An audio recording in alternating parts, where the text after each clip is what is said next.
I wanted to unmute. Hi, hello. I'm sorry if my hands are still a little jittery. We are still kind of working out the kinks on that, but hi, hello. Yes, it's me. Yeah, hand, hello. There it is. It's back now. Oh well. But hi. I'm very excited. We are playing the Holostars English Guild Tempus visual novel again for the second time on the channel. I've played it once on my own when it came out, and then well, this is the second time, but that's where last stream was a test. It's working better. So we're gonna work with it. We're gonna keep going and just make it work. Let me close this. So yeah, if my hands are all funky or like my arms are twitchy, that's just kind of the tracking right now. But yeah, we are playing the visual novel Doppelgänger. It's available on itch.io and Steam. I'm very excited. This isn't sponsored. I think everyone should buy it and play it. But that's because I like them. There's stream elements. But yeah, and I'll start right off the bat. There is a warning for this game because It was a Halloween visual novel. It was one of those kind of the base. But this visual novel features themes of violence, suicide, murder, and cannibalism. It's recommended for mature audiences. So if that makes you uncomfy, go ahead, head out. That's a-okay. I have it pinned in both the Twitch chat and Twitch chat. YouTube chat has it pinned so people see it when you hop in. But yeah, spicy content, real spicy. So yeah, I can't clap. I keep clapping though. It kind of works. Like yeah, so we're gonna be doing that. Yeah, excited. I just got back. I had my work Halloween. We have an open house for Halloween. I think we had probably 400 or more kids come through. So that was really exciting. I was a clown. I might post that in the Discord. I do have a photo of my outfit. Yeah, I was a big old clown with a big old wig and rainbows everywhere. Which is very different from this. From the witch. From the witch here. And then I don't want to wear the hat because the hat gets in the way. Also, my ears are killing me because I have the game already in the background and I have this music. It's a lot. So we're gonna start right off the bat. And then also, I tried for an hour, at least over an hour, to try to get the visual novel to reset. I could not get it to do that, unfortunately. So part of it, I already have like some stuff unlocked on it. And we're just gonna go with that. We just rolling with it. Okay? Okay. We're ready. Aha. And I might have to move. I don't know. I don't remember where I put myself last time. So I may have to scoot around on the screen. It might be over here. I can't remember. I don't know. We'll go somewhere.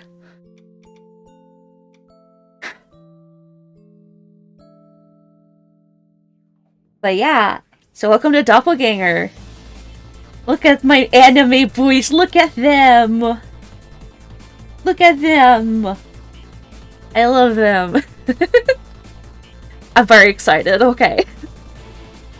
We're starting right off the bat. We're just going to head start.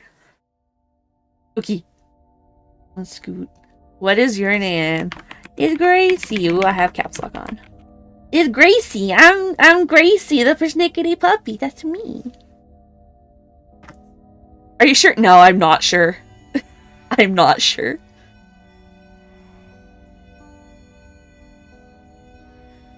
I'm Gracie. Ooh. Oh, wait, I need to turn on something for my VTuber. Hold on. Hold on, I'm sorry. I have retrofix. I can do that too, see? Okay. An empty hall. Or is it more like a cave? You wander an empty space for what feels like an eternity before happening upon 6 doors. You sense different but vaguely familiar presences on other sides of each. Inhale, exhale. What doppelganger Gracie's name be? That is a good question. I know what the Persnickety Puppy part would be. I don't know what my name would be, though. Probably something basic. I don't know. Somehow you know that your journey won't end until you've passed through all of them. You may take as long or as little as you like, but you must still pick a door. Door to fate! Now then, Gracie, what will it be? Which will it be? Ooh, okay.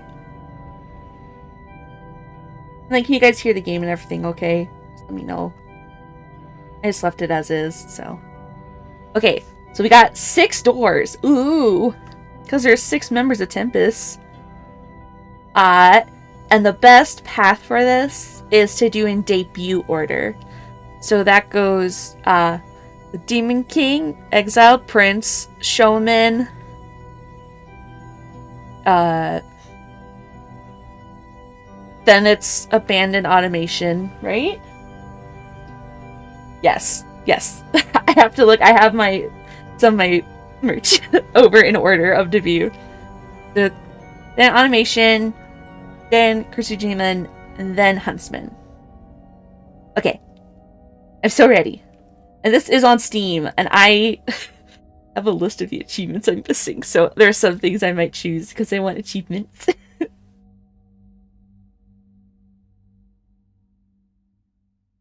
Okay. Let's go! I hope. Demon King. What you got for me?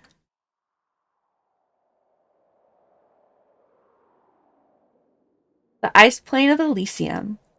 After I passed through that door of many in the dark, I'd wound up in an unheard of land called that. I recognized no one. The villagers seemed kind enough, albeit hesitant, to step out of line to speak with me. I noticed their looks, though. They know I'm not from here. How could you tell? Is it the witch outfit? Is it that bad? 3 days spent here, and I already heard the barkeep whispering to his regulars. It may be because of how I'm dressed. Wow, see, it is because of the witch outfit. I knew it. No one likes to dress up as a witch anymore, apparently. Everyone else roaming the streets is so aristocratic, robed in furs and lace. I try asking as many people as I can about the guild hall, but it's no use. No one knows what Tempus is. That's okay. Hi, Mama. Hi, Mama Sprinkles. Happy Halloween. I seek shelter from the cold weather in an empty library at the edge of the city. Am I kind of in the way? I think I'm okay. I'm gonna scoot a whittle to the corner. Because then I'm just in a little bit of the text way.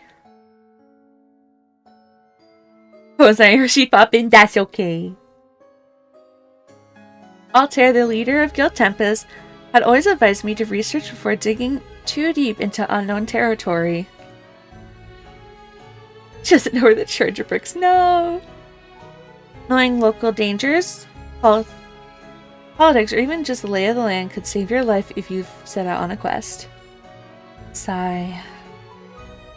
This is going to take a while.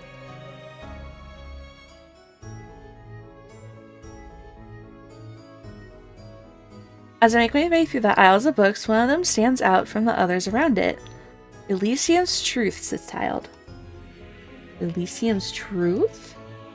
Drawn in by the title inscribed on the spine, I reach for the book. Wow! He's so pretty! An elegantly dressed man brushes hands with me. Poised and refined, when he looks at me, it's as if he's gazing upon an insect. Oh. Can see that, kinda.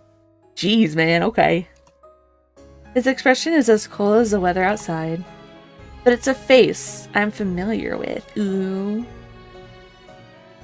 Dude, look at him. I love it. My eyes do a double take over him. It takes a moment for me to comprehend his expression. Altair?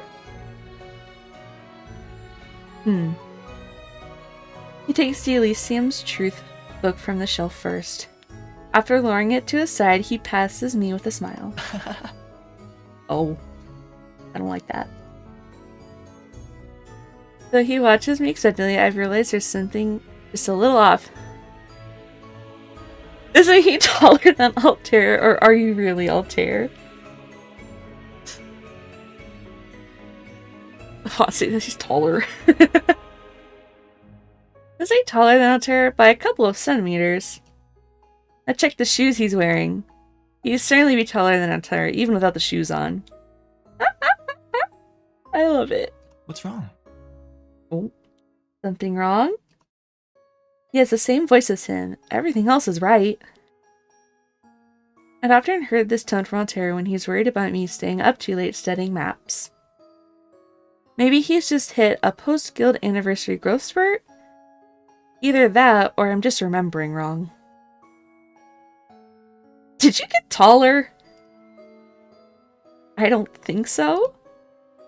Weird. You scared me. I didn't know where you ran off to, Gracie. The guild's really, really far from here. It'll be a while before we get back. Like, Altair? It has a question mark? Like, Altair? Question mark? Oops. What do you mean? Oops. Oh. Sorry, I had to adjust my chat windows here. He knows my name, knows about the guild. I'm probably worried for nothing. Like my Halloween costume?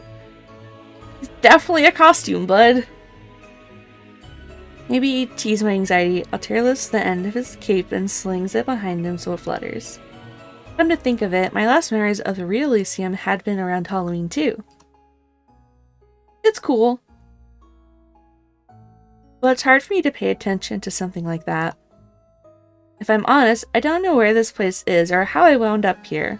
I've never seen a place called the Ice Point on the maps back in the guild hall. Most people haven't. Guild newbies especially don't get access to those kind of maps. Ah. That why? After all, the Ice Point's a dangerous place. It'd be crazy to send any of you guys this far out. Oh, hold on.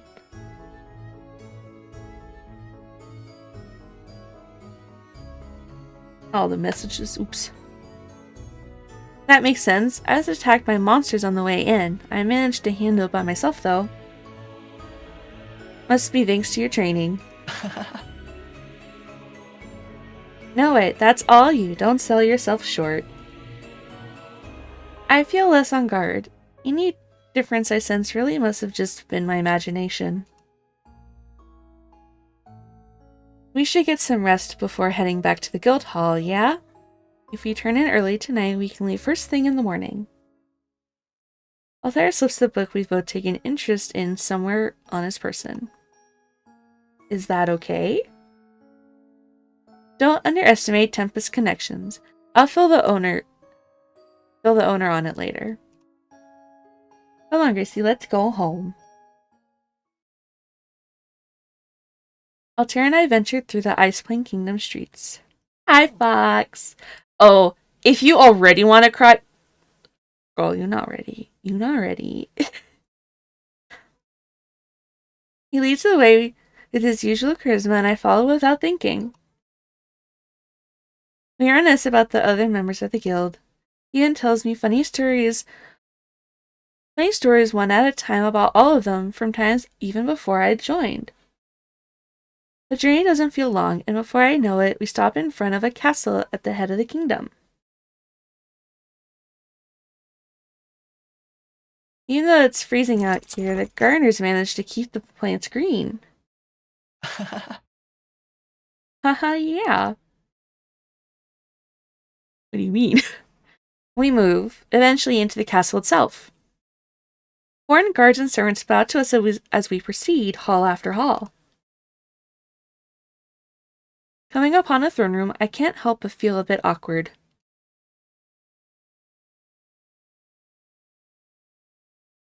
In contrast, Altair isn't fazed by it at all. He stays cheerful despite the dreary and intimidating surroundings. It just so happens that I'm friends with the royalty here, but it looks like they're not here. Mind if I go to the servant quarters so I can let them know what's up first? Hold on, buddy wants down. Hi, buddy. Here you go.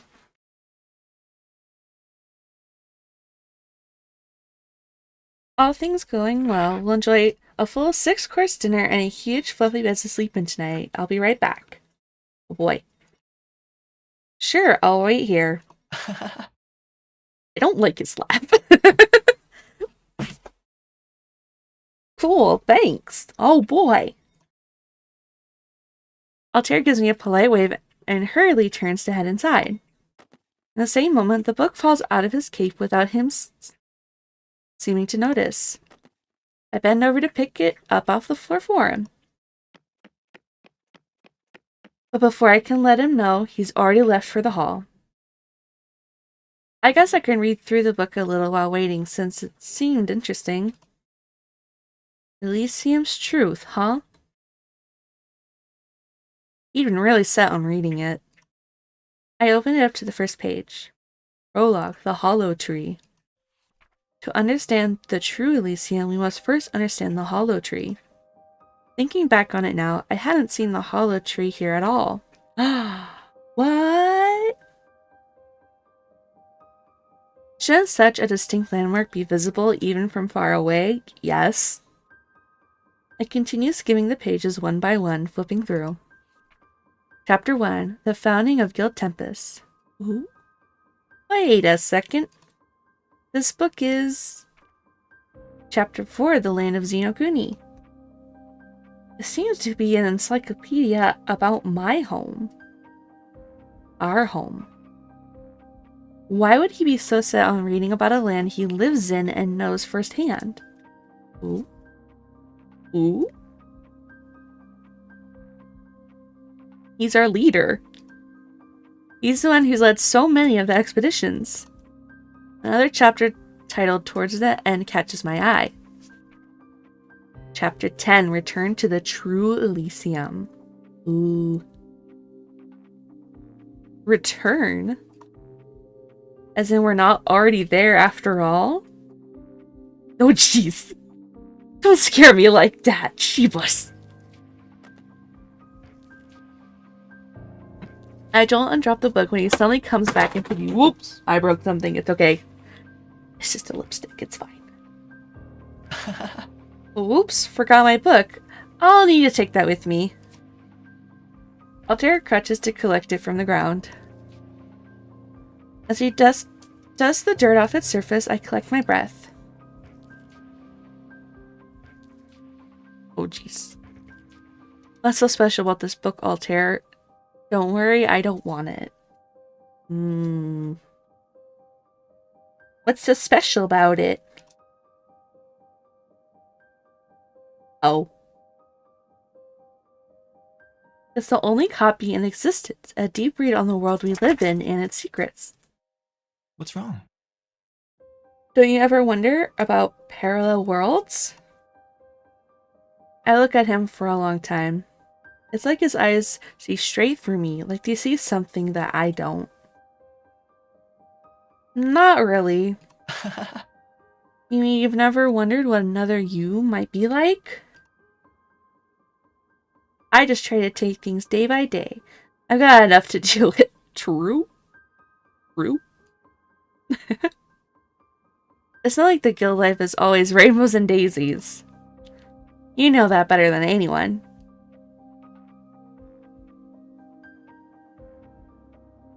Oh.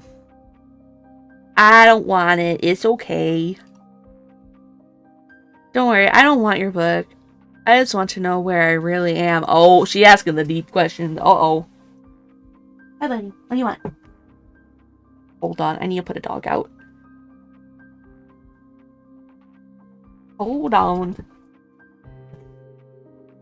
Lucy wants to leave. Oh, Lucy, go.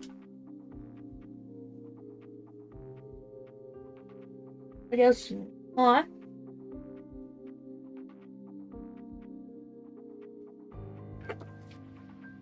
They couldn't get to their food. Oh no, they're okay now. What? Okay, we're back. My model goes completely funky if I don't, like, stay in the frame. It goes funky when I'm in frame. Woo! Okay. Silly Gracie, we're in the ice plane. It's a dangerous land full of demons far from Central Elysium. So you grew a couple centimeters in height and came out all this way in your Halloween costume to find me? Bro, yeah, just saying.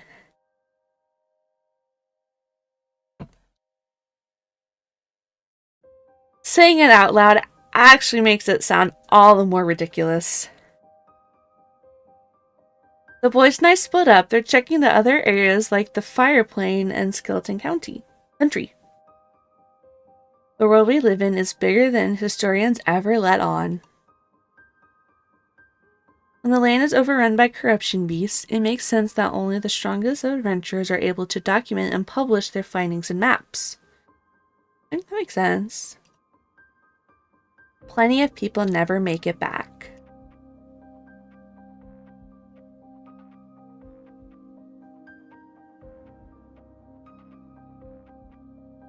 And where's the hollow tree, though? Tell me where the hollow tree is. It's too far to see from here. Bullshit. Bullshit. But it can be seen even from Xenokuni. Something so big wouldn't just up and vanish. Not unless we were on another plane of existence or something. Look, Altair, I just want you to tell it to me straight. You're lying to me. Oh. Oh, the music stopped. Uh-oh.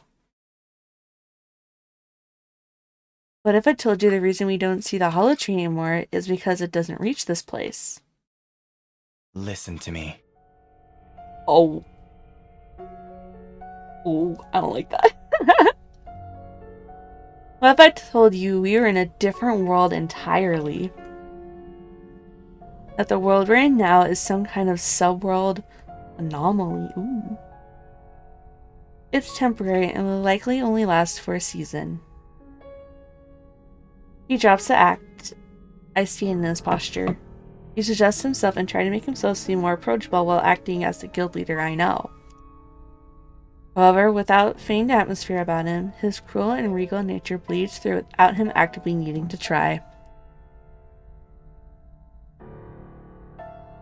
Told me that I'd believe you. Are you afraid of this world disappearing? I want to know your real name. Ooh. Are you afraid of this world disappearing? Oh.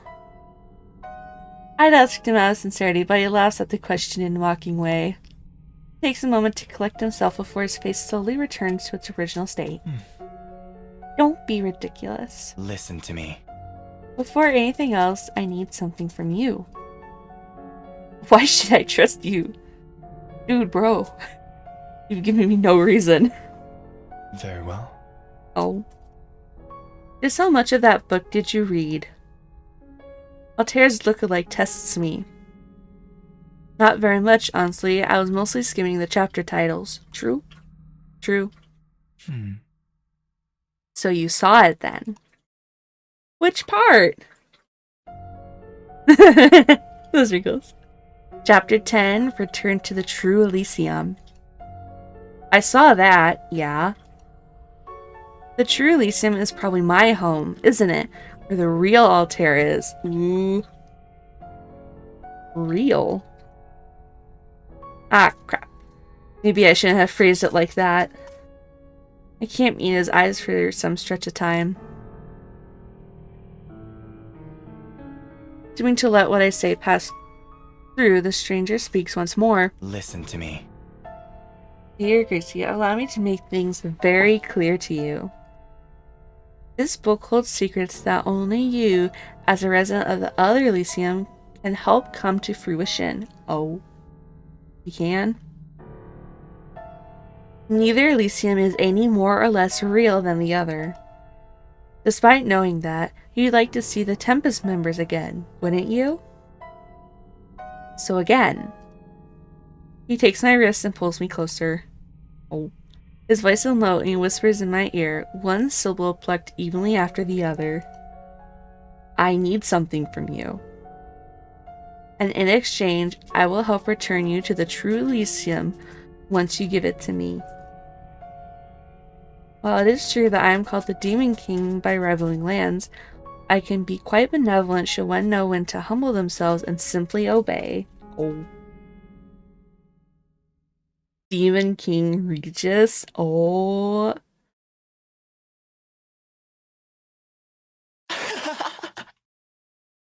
Sublime, so you've heard of me through him. I knew there had to be a tear in our worlds by how much more often we'd seen each other in our sleep lately. Oh. Well, him and his nightmares. I'm never kind to him.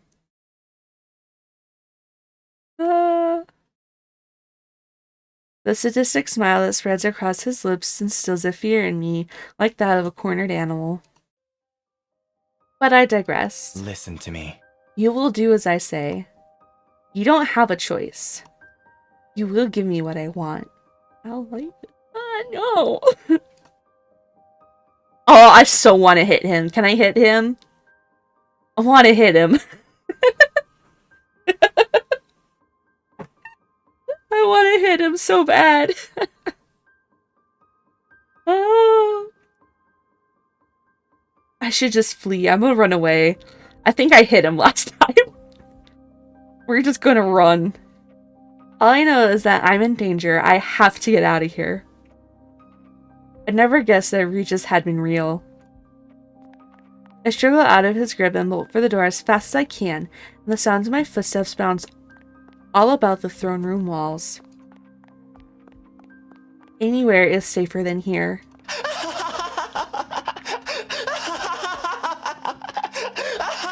I don't like that. No. Behind me, I hear the Demon King laughing. His laughter cuts short abruptly when the door comes closer into view. True to his demon title, the king commands the attention of all of his servants. No, jeez. Enough of this. Guards, to the dungeon. Uh-oh. Uh-oh, he cray-cray. Uh-oh. I'm not sure what happened between then and now. At the mercy of the Demon King's servants, I can only guess that I was knocked out and dragged to the dungeons. It would make sense. The floor under me is wet, hard, and cold. I taste my own blood in my mouth. When I open my eyes, I see the Demon King through the bars watching me. He stares me down from a high place without compassion or care. In the book from the library in his hand, I think I catch a glimpse of a weapon on his hip. He gives a page in the book one last look over before throwing it away behind himself. Listen to me. I need the keys. A what now? My voice croaks out, unrecognizable to my own ears. I try to pull myself up, but my body will hardly move at all.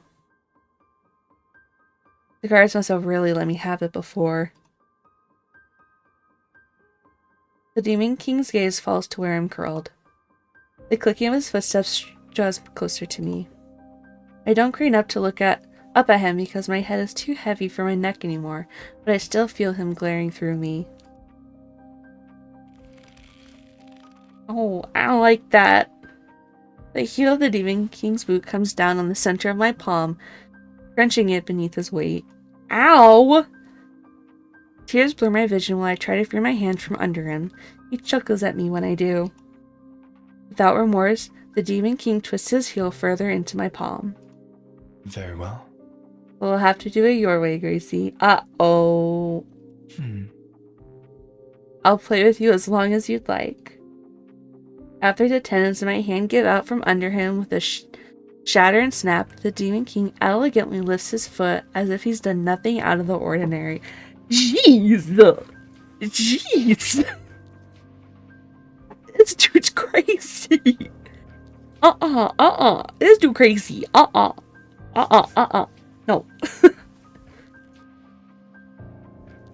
Cruelty is as natural to him as breathing is.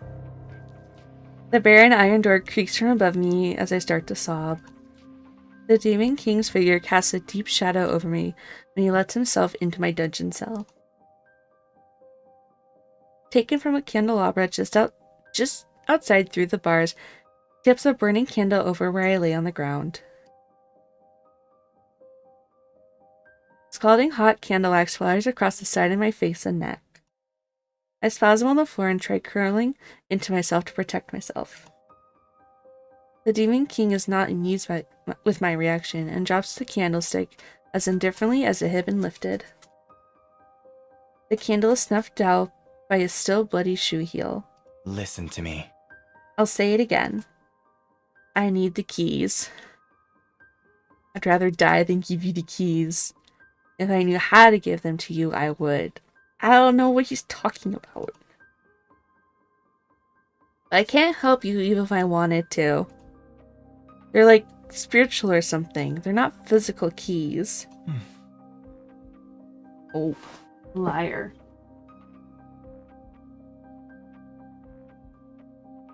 I'm not. Hold on, puppy dog, what is it? What you need, huh? You're okay. Kobe's just whining. Oh, jeez. I broke again. Oops. I twisted too far. My voice strains in a desperate way. Very well.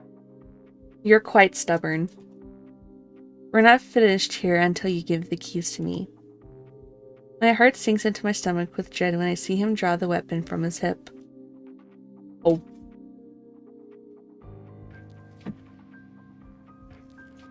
What are you guys doing? My dogs are freaking out behind me for some reason. His blade edge gleams blue, and he brings it down over my side. Blood erupts from the open wound as he pulls it across. Ugh, oh no. Listen to me. The keys. The Demon King stabs the back of my arm with his weapon, his expression relaxed. Jeez, that's too crazy! What the hell? As I roll and try to bat him off me, I see that some of my blood has splashed on his cheek. Oh. Stop it. Jeez. I need to get home. My head is spinning. Little more than deposit on the floor. I muster all my strength to try and crawl away from him. This CGR is insane.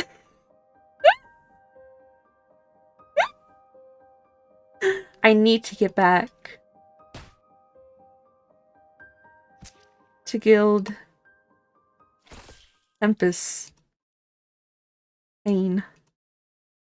I'm losing the ability to understand what's happening.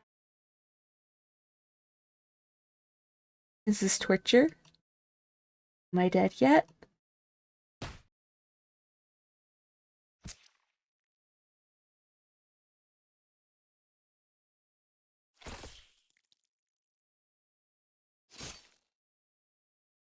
Jesus!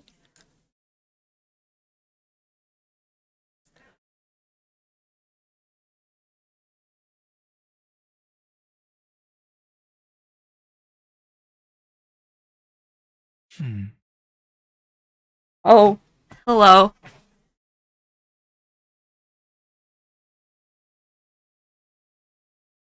Hello. Don't worry that it says we have 6 keys. We don't have 6 keys. We'll get there. Well, that was the Demon King's route. He's freaking crazy. And knows way too much and way more than we know about whatever is going on here with these doppelgangers, apparently. Okay. Next is the exiled prince, our dear Axel Sirius, which is a very interesting. There's a lot for this one. No, I'm not sure. Hold on, what are the pups doing? Are they okay? Yeah, they're okay. They're being funny. I am Gracie. I hope so. An empty hall. Or is it more like a cave? You wander the empty space for what feels like an eternity before happening upon 6 doors. You sense different but vaguely familiar presences on other sides of each. Inhale, exhale.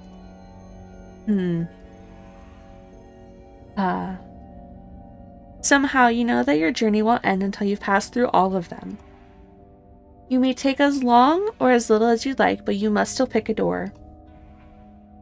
Now then, Gracie, which will it be? We're going for Exiled Prince is the next door. For our debut order. And here, we're gonna save over here. Return. Don't get cold feet on me now. I told you what we need to do, remember?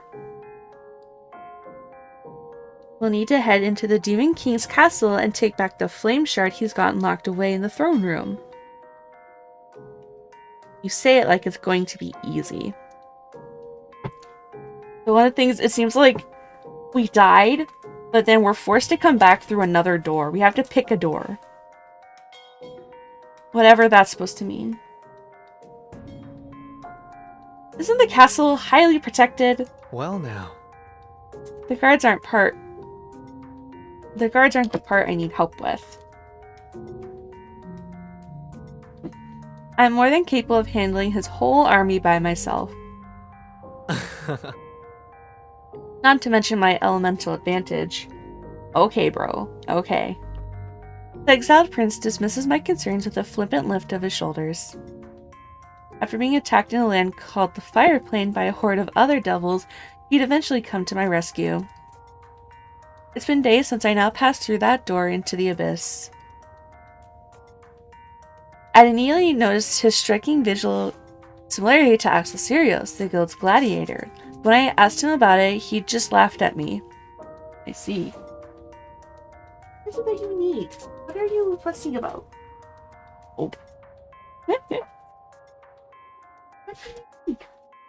I need to take the dogs real quick. Hold on. Hold on. I'll be right back.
Okay, hold on, I'm back.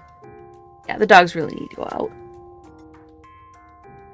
I need to scoot my camera over a little. Yeah. Sorry, I worked a very long day, very tiring setting up for the Halloween party. I'm a little eepy.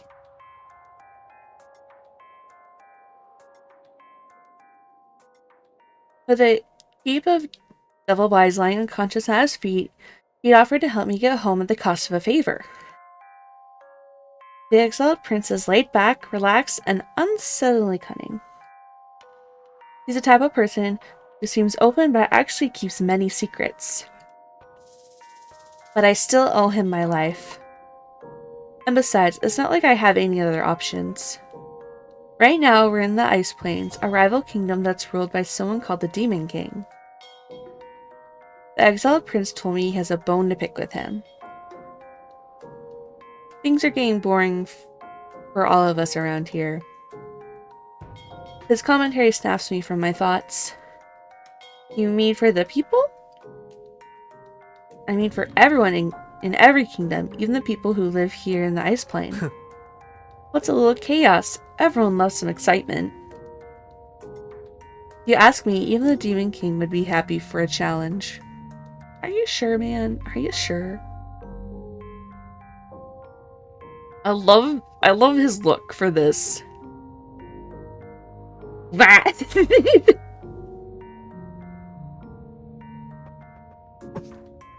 It gives him an opportunity to bare his fangs and play.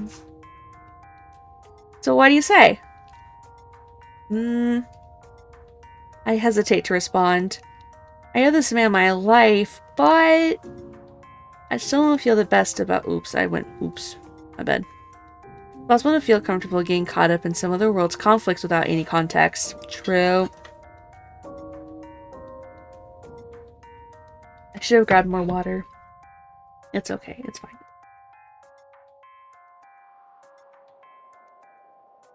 Oh, my arm is so funky. Exiled Prince recognizes it for what it is. You know? This is the only way to get back to the world you came from, Gracie. I suppose you're good looking enough to keep around my castle, but... Oh. What you mean? Weren't you worried about getting back to those Tempus people you mentioned? You hear me, I'll handle the scary parts. All I really need from you is for you to take the flame shard from where the king has placed it. What does the shard look like? It's a huge, bright red rock. Well, no shit. You know? Not too different from other kinds you see in museums. Think about the size of a human brain. It's a very specific comparison. You can hold it in your hands like this. The exiled prince makes a cradling gesture with his hands as if it helped me visualize. It's a little weird, but he looks like he's holding an invisible baby or something. Okay, seems simple enough. Why me? You're so strong, why do you need me to help you? Can't you just go in, take your own out, and then take the shard back for yourself? Huh? If it were so simple, what use would you... How do I put this? Whatever. The truth is, the flame shard's been cursed by the Demon King. Cursed? Great. You want to put a curse on me? Dude. So he wants me to curse myself then? No way. Well now. Hold on there. Before you say anything, you're wrong.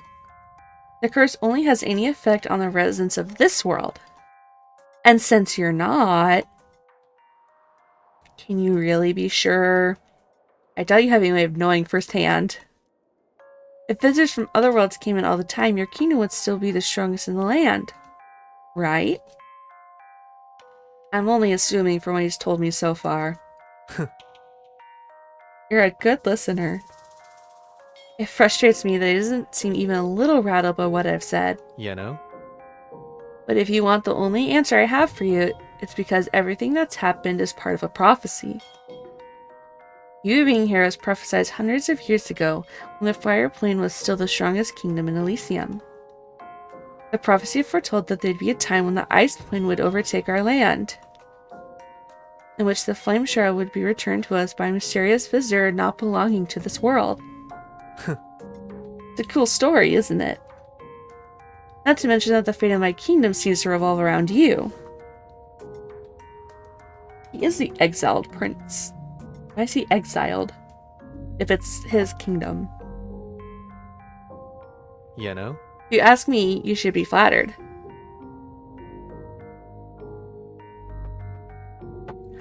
You're the answer to saving this land from the Ice Plane's corruption. Surely you must feel even a little important after hearing all that. All I really need for you is for you to take the flame shard where the king has placed it. Why do you need it?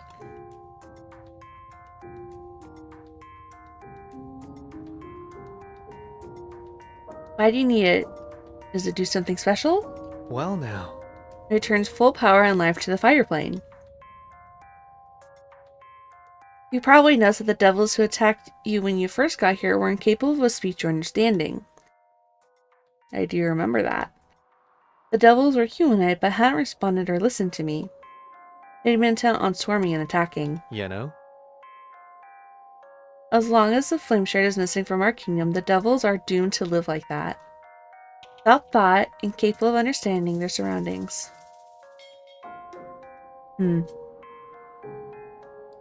But you weren't affected. How am I not surprised that you're so skeptical? It doesn't affect me because I'm a royal. Flame shard is an artifact of my bloodline. Does that make sense, though? Does it? He's a demon, too. Definitely not as much sense as I'd like it to. So after returning power and life to the fire plane, you'll be able to turn me to my homeworld. Yeah? Right, because then me and my devils will return to our usual magical potential. Devils tear through realms all the time. It's a piece of cake for us. Anyway, let's not beat around the bush. Seems more promising than roaming the world aimlessly and making an empty enemy out of the fire plane's ruler. That's fair. What other leads do I have? Reluctantly, giving him a nod, I follow the exiled prince into the castle.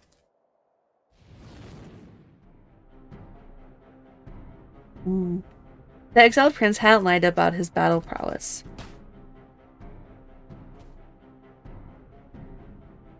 Furiously and without care, he's taken out one guard after another. In a devastating combination of fire magic and physical combat, he'd proved himself a force of nature. Really hadn't needed my help when it came to a fight. Why do I feel disappointed? Maybe deep down I'd wanted to help more. Or I wanted to swing my fists too. Uh-oh. Oh, nice. Exciting, see? Well now. This way, we're almost there. This place looks familiar. With the exiled prince wiping out the entire castle in the Demon King's absence, there's no one left to interfere. The flame shard is now in plain sight behind the throne, protected by sigils that float around it. Is it true that only I can touch it and walk away unscathed? If so, I'm only moments away from securing my way home. I turn and look at the exiled prince as he approaches me, smirking and wiping the blood from his knuckles. Well now. I'd expected a bit more fun than that. I suppose it's always been the king himself who put up the most fight. My eyes are drawn back to the flame shard. Even without the prince egging me on, something inside me urges me to take it from its place. Maybe it really has been fate for me to take it. Don't take it, take it. Try to make him take it? I kinda wanna see what he'll do. Will he take it if I make him? I wanna try. You take it. Oh, nice. Oh, I kinda like it when you're bossy. I'm serious. Did you already forget what I told you before? You know? No one from this world besides the Demon King himself can reach through that seal without being cursed. You're the only one who can, because your fate isn't connected to this world. Just relax.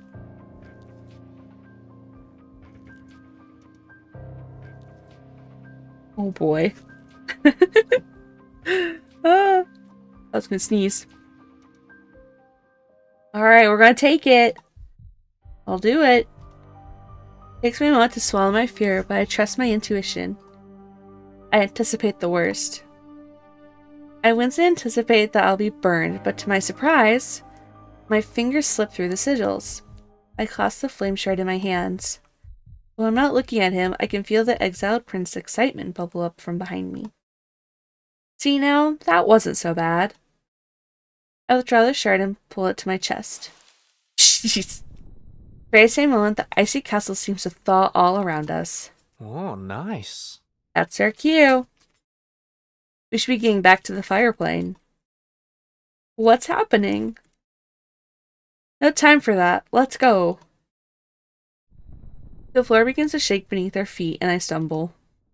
Right, okay. Whatever's going on is dangerous. And a little exciting. What's this feeling? As the prince and I make our escape from the ice plane castle, I feel the warmth of the flame shard spread as if it's flushing through my veins. As if the ice plane's impending demise is... that the shaking of this very foundation is a little fun to see. Beautiful, isn't it?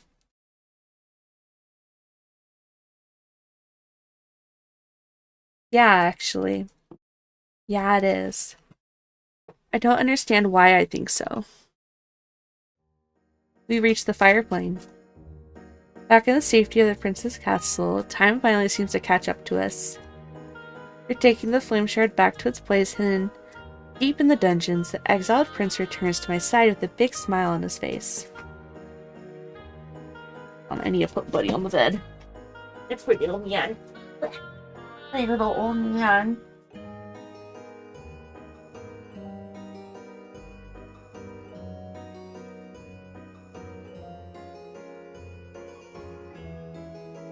Uh-oh, where'd my VTuber go? There we go, okay.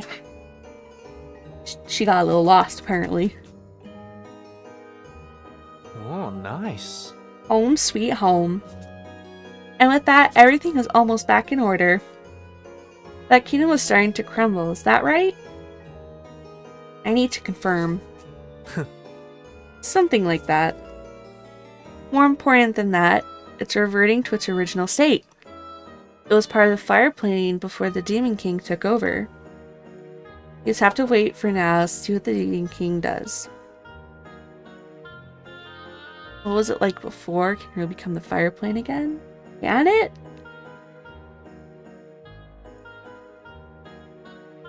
I just can't imagine people taking kindly to the change. Aren't there ice plane loyalists or something? And no offense, but should the prince really be leading any kingdom at all? I don't know him well enough to make any sort of harsh judgment, but even as an ally, something about him is just off. You know? You'd be surprised. The Demon King is the worst there is. With a reputation as bad as his, mine's bright and sparkly. What kingdom wouldn't want a ruler that's hotter and more fun? Once again, he doesn't care. The kingdoms and whoever rules them, it's all just a game to him. My exhaustion is beginning to catch up with me. I can't let him forget about our deal. Sorry.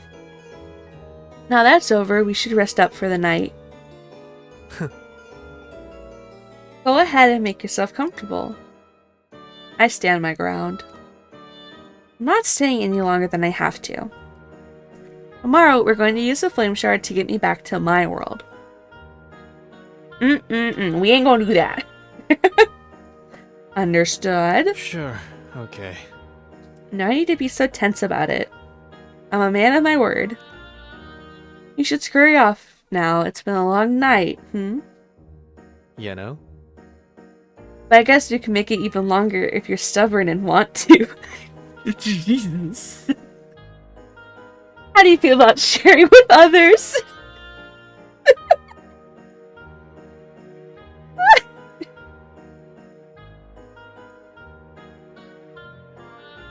What?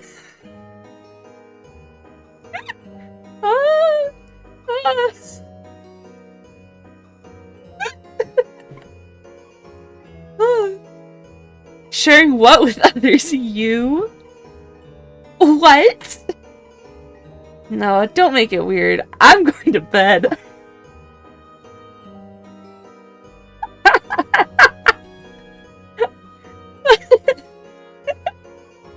I can't. I can't believe this. Suit yourself. Good night, Gracie. With that, I make a hasty exit. Oh, girl, you poor thing. After winding down, and when I lay in bed, I keep thinking about the ice plane.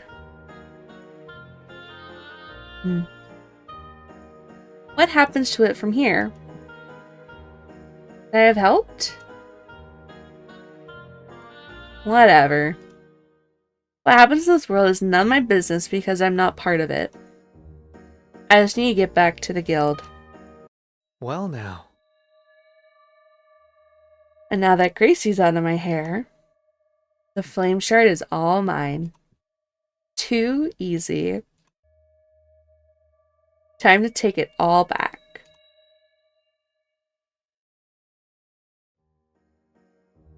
I'm up bright and early that morning. I searched the castle premise for the exiled prince, but I can't find him anywhere. I guess we'll check outside. There's a chance he's outside somewhere. Wasting no time, I make my way out. But he isn't here. What am I supposed to do? My gut tells me maybe I should check on the flame shard. After sitting down to the dungeons where I remember he'd placed the shard. Wait, where did it go? It's gone. Was it stolen? Or did he take it somewhere else? The former makes more sense. Maybe an enemy had infiltrated overnight and he'd left to chase them down. I need to find him. I leave the castle. The streets are littered with devils, invigorated by the return of the flame shard. Their nature is still volatile, but at least they're capable of understanding me now. What the exiled prince had told me seems to be right. Hopefully things are okay.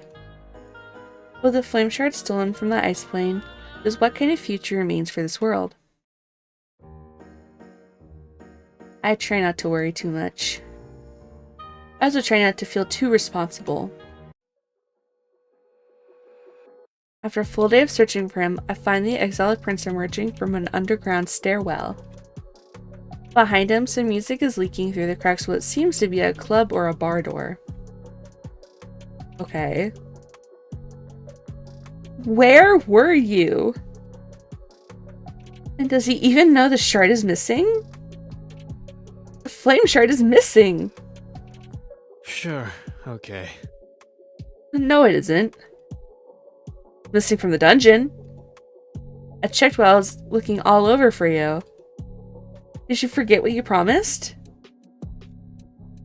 You're supposed to open the realm to send me home today. Yeah? Ah. That's all he has to say for himself?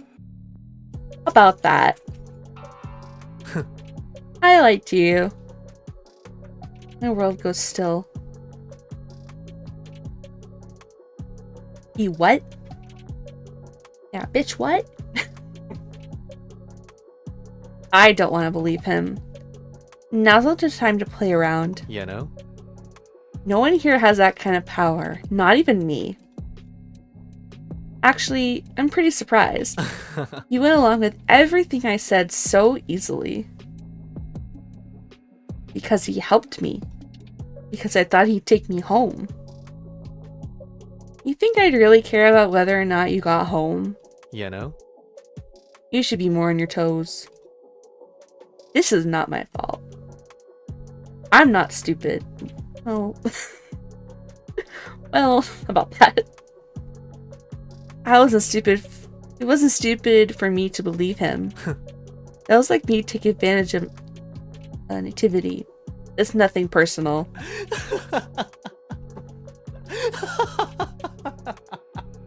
They have such good evil laughs for this that they did. It's just a part of our nature. It's personal. You owe me. We made a deal. Once he reaches me, I shove him back into a webbed fence that lines the street. He's so unbothered all the time. I just want to break his face. You know, sometimes, yeah. It'd be fun to break his face. We're ready, homegirl. We're ready. We'll take him on. Get him. Get him.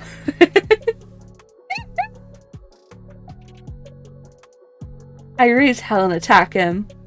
I clobber him with my fist, even as I hear him chuckle at me all the way. There's no way it doesn't hurt. He is acting unfazed. I know my own strength. I want to hurt him. I want him to pay for deceiving me. What was the point of all this? He just wanted to use me? I hate you. Take me back to Tempus. Take me back or give me the flame shard back. Jesus!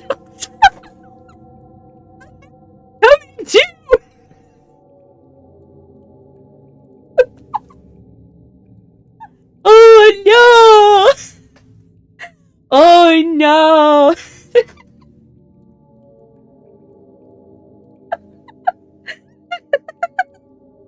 Oh no! Ow. I throw my arm at him, he catches my wrist and pulls it to his chest. From beneath, I feel heat surging through my body. The same way it felt when I'd... No, don't tell me. The flame shard's right here, Gracie, right back where it belongs. He squeezes me gently. The warmth of the flame shard pulses with the rhythm of his heartbeat. So he has one. I don't know what it means. What does this mean for me? His blue eyes break over my expression as his head inclines as if drinking in the sight of me. And I feel... And I think you're right where you belong too. I didn't force you to do anything. I saw it in your eyes. You're just like me now. I don't know what you mean. The prince runs his tongue over his teeth carefully. It was exciting. You like seeing the ice planes start to crumble. It's okay to say because we're the same now. You touched the flame shard, and now you're a devil just like us. My fingers curl against the fabric of his jacket. What's your name? It's Sirius. The name was familiar and foreign to me at the same time. I didn't think you'd tell me.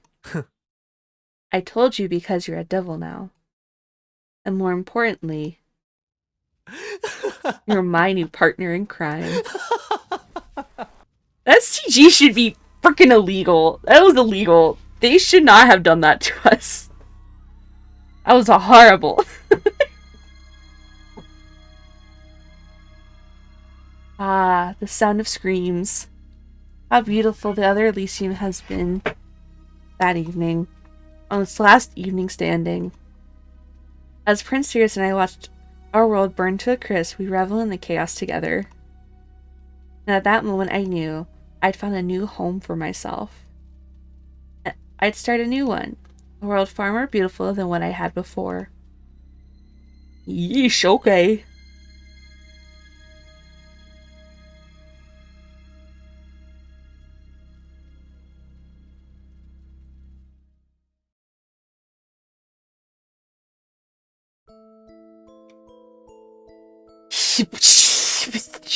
TEMPUS. Oh, okay. Okay. Oh. Okay. I need a minute after that one. Oh my gosh. They didn't have to do that, you know. They didn't have to. There was no warning on that. That hit on nowhere. Because I pre-ordered it, so I got the wallpapers, and I was told, like, don't look at them, play the game, then do it. So I didn't get to see anything. Oops, my arm's going crazy, okay. I didn't get to see anything until after I played it with that route, and I'm freaking crazy. I think the whole world just exploded for all of the axolotls, unfortunately. They all just died in that moment. Everyone just died. Okay. Who's next? Bettel? Yeah, Bettel's next.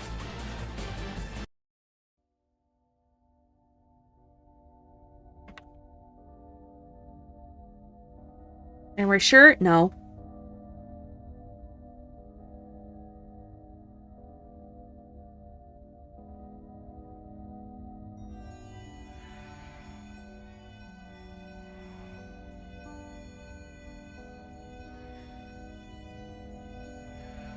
I was looking at something. Hold on. Okay. Oops.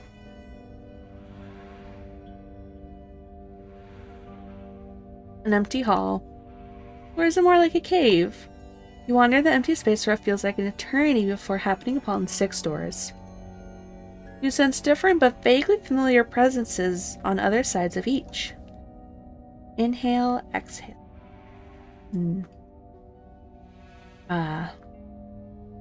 Somehow you know that your journey will end until you pass through all of them. You take as long or as little as you'd like, but you must still pick a door. Now then, Gracie, which will it be? Let's save again here.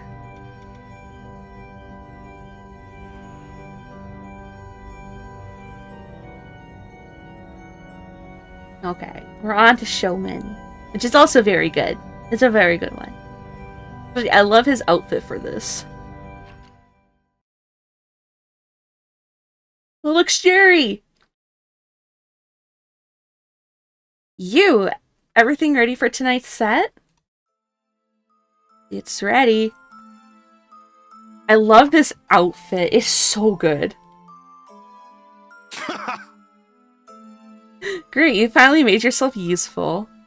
We'll be on about 15, so you better get backstage before then. Don't you have other stagehands? We wouldn't be in this predicament if I did now, would we? But you claim to be the best showman in all of the, this place. Elysium, well, Skeleton Country in Eastside Elysium, anyway.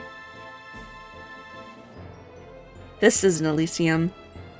Elysium is where the real Tempest Guild members are, and no place called Skeleton Country has ever existed. I know this is a fact, but it's not worth arguing about. Hello, we have a show to do. Sorry, I know, I just really thought you'd have other people helping. I mean, I used to, but none of them could keep up. See the skeletons littered around the room? They'd been the first thing I'd noticed. Yeah, I would too. The showman noticed I'm watching him. After making his way to one of the femurs on the ground, he gives it a hard sweep with the edge of his boot. The bone goes airborne in the same motion, clacking noisily against the dressing room wall upon impact. I feel gross watching him. Hard not to. Those are the guys that couldn't do their job, so you best not test me and wind up one of them. Oh boy. His laugh comes so naturally at the suggestion of murder. As I watch his shoulders shake, I feel as though I'm suddenly watching our interaction from outside of my own body. My gut had been right. The bones aren't props at all. They really used to belong to someone. You said when we first met that all the people in this area are skeletons. Hence, Skeleton Country. Nice to know your ears work. So skeletons can die? It doesn't make sense. Nothing here does. And it shouldn't surprise me at this point. We're all just skeletons. You're a skeleton too. The statement is about as helpful as I anticipated from him. The showman waves his hand flippantly, and it's clear to me that I'm absolutely dispensable in his eyes. I guess I'm just another sack of bones. My life is a joke to him. Don't make brain-dead faces like that. People know you don't know what you're doing. Hear me? We got a stage waiting for us. Could you tell me what I have to do for the show again?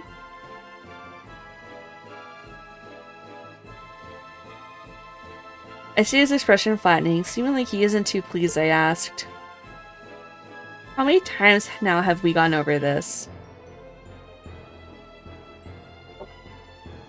Oops. Sorry. I like the way it just like goes like back into frame. Okay. I think we're good again. I think I overheard you going over someone before, but this is the first time for me. You mean that wasn't you this morning? Does he not distinguish one person from another when he's talking to them? No, it was some person named Jimmy. Oh no. Jimmy. He suddenly gets very still at the mention of the name. It's unsettling. Then again, hadn't the real battle had a situation with someone whose name started with a J before? Jerry, no! Jerry. Jerry once again dead. Hi, Katie. How are you? Welcome to Doppelgänger. Heed the warnings. I think I remember something happening back during his first mass show. Whatever's going on now seems like something karmic at this point. Listen, your job is to go out there in your fluffy little costume and two-step.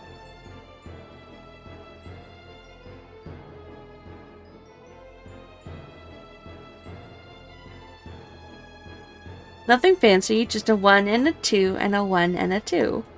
A simple enough choreography. Either it's simple or showman makes it look so. Got that? You need me to do it again? Just smile. Do that, and we're gold. I think I can handle it? Then hurry, let's get out on stage. To the stage! Off we go! Hi, Katie. Do you like my hands? I have hands now.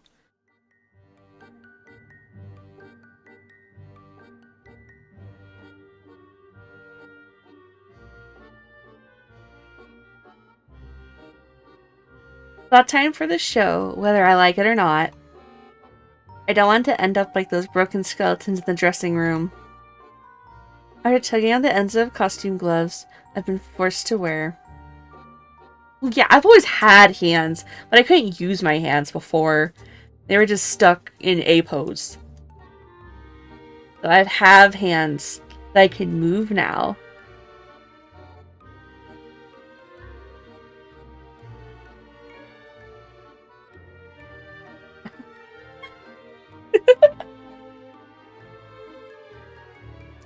After tugging on the ends of the costume gloves I've been forced to wear, I reluctantly followed the showman to the stage. Oh.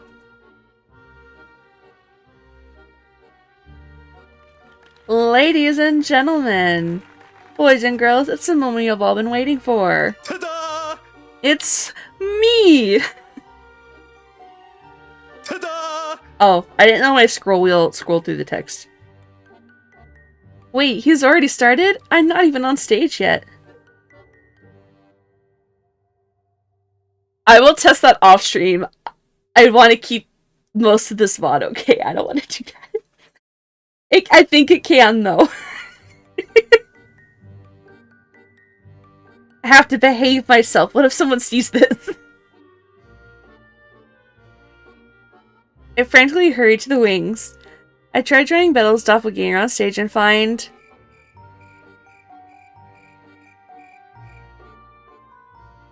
that there's no one in the audience. The showman has his arms swayed out wide and his head is lifted high, but there's not a single person here. No one has come to see his performance. I see some panic flash in his eyes before he cuts the painfully silent short. Exactly. I can't do that. That'd be really funny though. I think I would cry. I'm gonna cry later anyway. I'm gonna cry during the stream. We already know that. I can't handle that. That'd be really funny though. I wouldn't know what to do. Oh, okay. Crap, why? His voice cracks with frustration and he stomps his heels once like a child throwing a tantrum. His fingers clutch the ridges of his top hat. It was tonight, wasn't it? Wow, so I learned those dance moves for nothing. This is awful. I'm sorry. I learned these for nothing?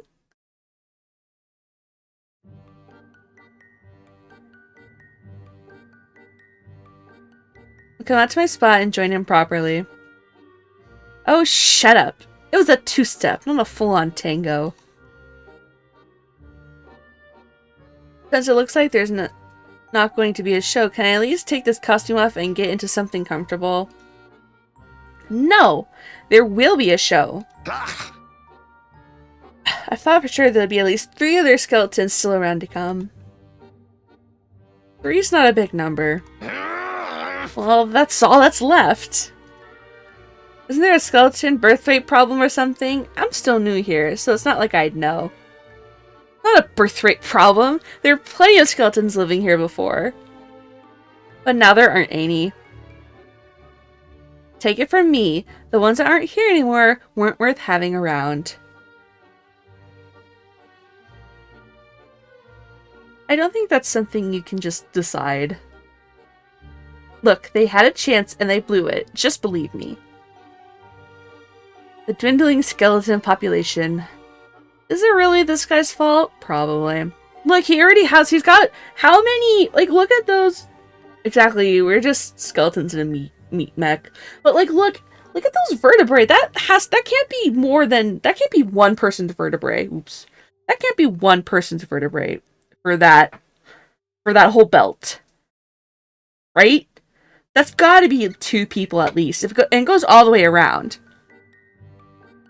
So it's gotta be at least 2 or 3 people. And he's got the weird, like, bone. I don't know if those are fingers or something. He's got the weird bone things on his hat. He's got another smaller vertebrae that's around his hat, too.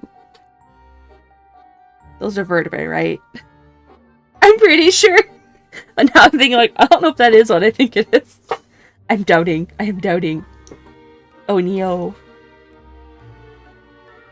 About what you said before, didn't you say that we're all skeletons? And But you're not a skeleton. You're the one here with skin, hair, muscles. Besides me, that is. and Having those things doesn't make me not a skeleton, and I'm only this way because... Actually, you know what? It's none of your business. I've got a show to do. We don't have an audience. You don't get it. There will be a show. There has to be a show because I have to do a show.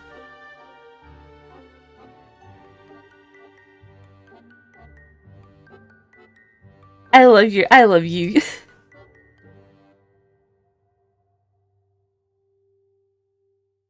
Pedals. That's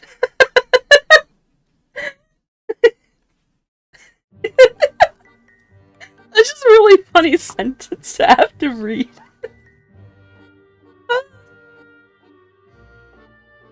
Demanding it as such, he raises his voice loud enough for it to reverberate against the empty seats.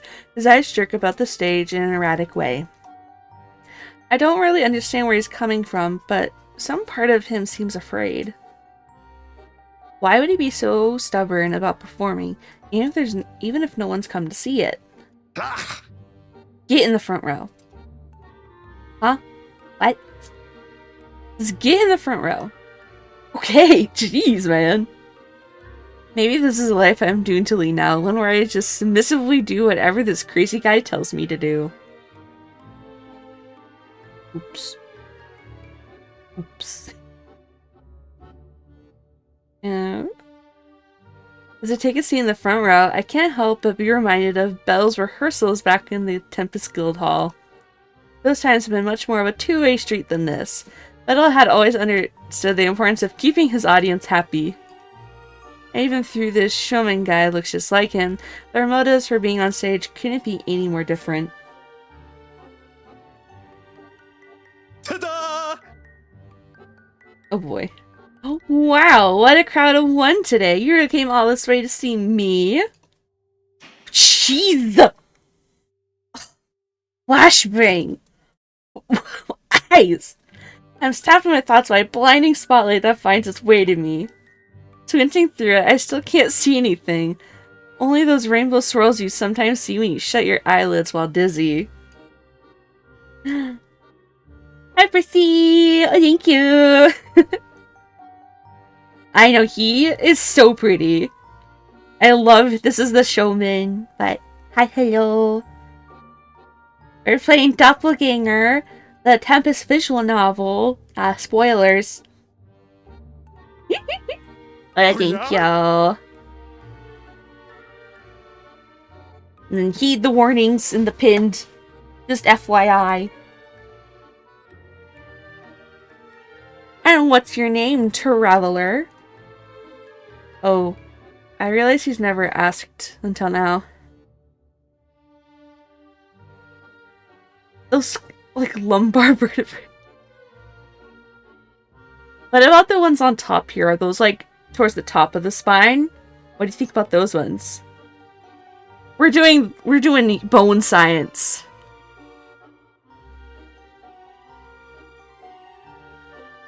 Try to figure out how many bone people. Random reminder, you were almost a nurse. I know. That's why I'm asking you. Likely aren't human. Well, wait. Fair. Oh no, it's Phantom Spine! Oh no! All the phantoms he's killed! This is where all the dead phantoms of Battalion go. It's Gracie. That's me! I'm Gracie! Oh yeah? Gracie stuff, Gracie. Where'd you come from? My eyes are adjusting to the light. I don't have to squint so much. The real Elysium. I'm a member of Guild Tempest. That's me. Even from down in the audience, I searched the showman for any semblance of recognition. Ooh, skeleton spider. Oh, that'd be creepy as hell. But I love it. Maybe like some of Betel is trapped in there somewhere. That's me. I'm not met with any success, though. He laughs my answer off as if he's hardly heard it at all. Ha ha ha. Hear that? Chris says there's a guild called Tempus in Elysium. Where'd that laugh track come from? I turned in my chair to check, but the hall's still empty as it was. How about this? Anyway, how about I do a little dance? Pink smoke bursts from the ground, and the showman is suddenly wearing tap shoes. Tap shoes? He begins to shuffle. Builds a quick rhythm, feet scuffing against the stage with the finesse of someone who's taken lessons their entire life. Hate to admit it, but it's not bad. I want to know desperately. He has never answered this question because he hasn't done a playthrough of it, even though he said he would. Is that something we don't know about Betel? Can he tap dance and we don't know it? I have to know this. I need to ask him. He'd have no context for it though, and he would not understand why we were asking if I asked. But I need to know. I need to know this. Because that would be really funny. Imagine if.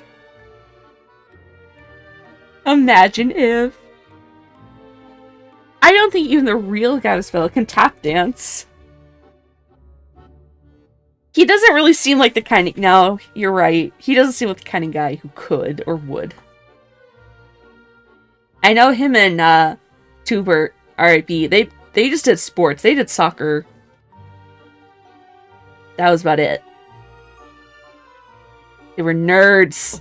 They were freaking nerds. Played games.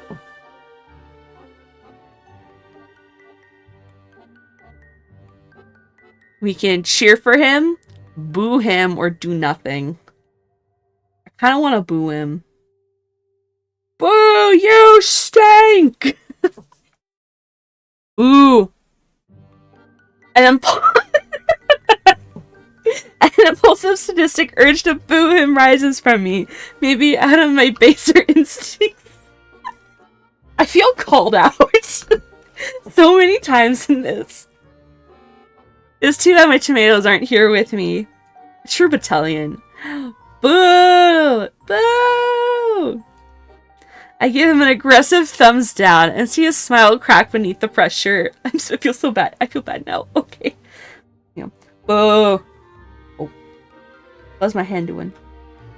My arm get funky. Boo! 0 out of 10. -10. Even more motivated to impress me, he doesn't give up. How about this? Anyway, how about I do a little dance? Pink's most bursts from the ground. And the showman suddenly is wearing tap shoes. He begins to shuffle. With a quick rhythm, feet scuffing against the stage with the finesse of someone who's taken lessons their entire life. I hate to admit it, but it's not bad. I don't think even the real Gamspell can tap dance. Do we cheer for him or do you boom again?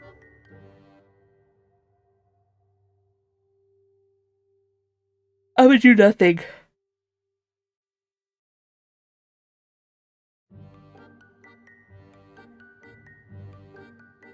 As I study, I realize that something's missing from this performance. I don't do anything. I just stare.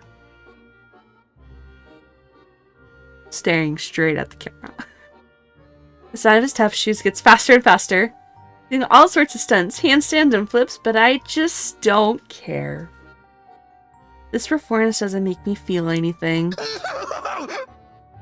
Enough of that, yeah? There it is, that scared sound in his voice again. Is he okay?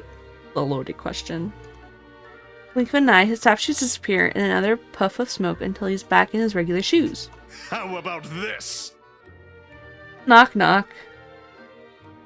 I remember that I'm the only person in the audience. Who's there? Hi Loogie, good to see you. Who's there? I'm Justin. You're Justin who? Ta-da! I'm just in your bathtub naked, so don't call the cops. I don't know what to tell you. We're doing okay. We're here. We're playing Holostars English Guild Tempus visual novel Doppelgänger. Yeah, it's a Halloween visual novel. Heed the warnings in the pinned comments and chats, in case that makes you uncomfy. It's a very interesting visual novel. Yeah, I don't have any way to justify it either. Give him a pity laugh or don't laugh. I'm not gonna laugh. That was a terrible joke. That wasn't even really funny. I don't laugh because it's not funny.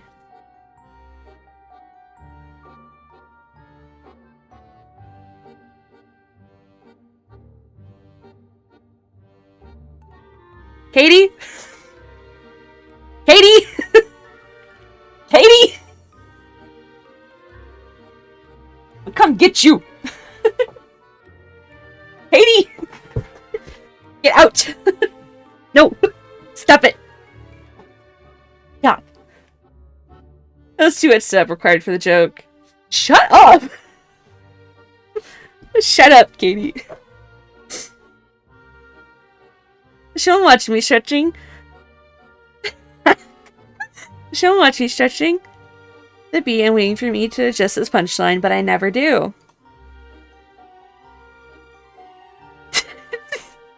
I'm tired and I want to go home. It's not funny. That one wasn't funny, huh? Yeah, I didn't think so either. He laughs to fill the space. I don't budge. Can't win them all. You'll like this next one, I swear. Yeah, actually, Uncle Herb is. That is one of her, Oshis. She mentioned him in debut, Olga Senpai, in JP, and Flayon, and Bettel. Yeah. Yeah, and she loves all the boys.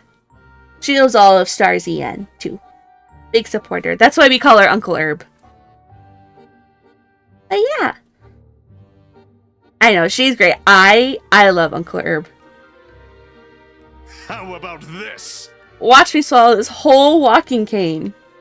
Pulls a wooden cane from thin air, unhinges his jaw, and inches it forward little by little. What the hell?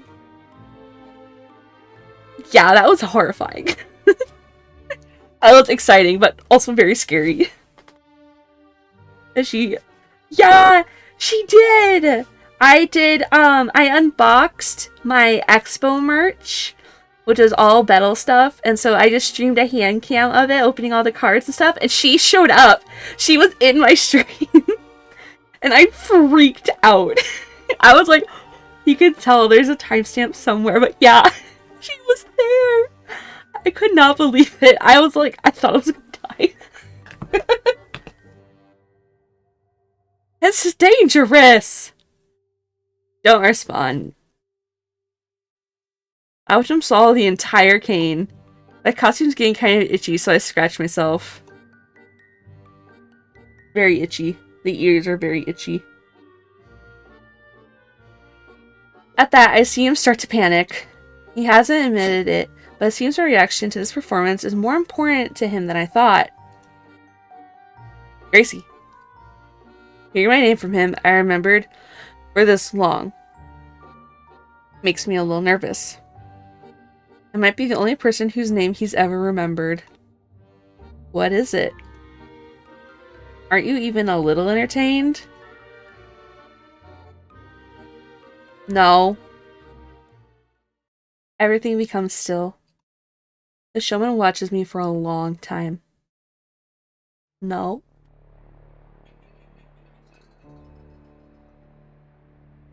I don't like the music change. Sorry. No. No. He begins to chomp down the stage and towards me. Oh geez, hello. You can't not be entertained. You don't know what that means.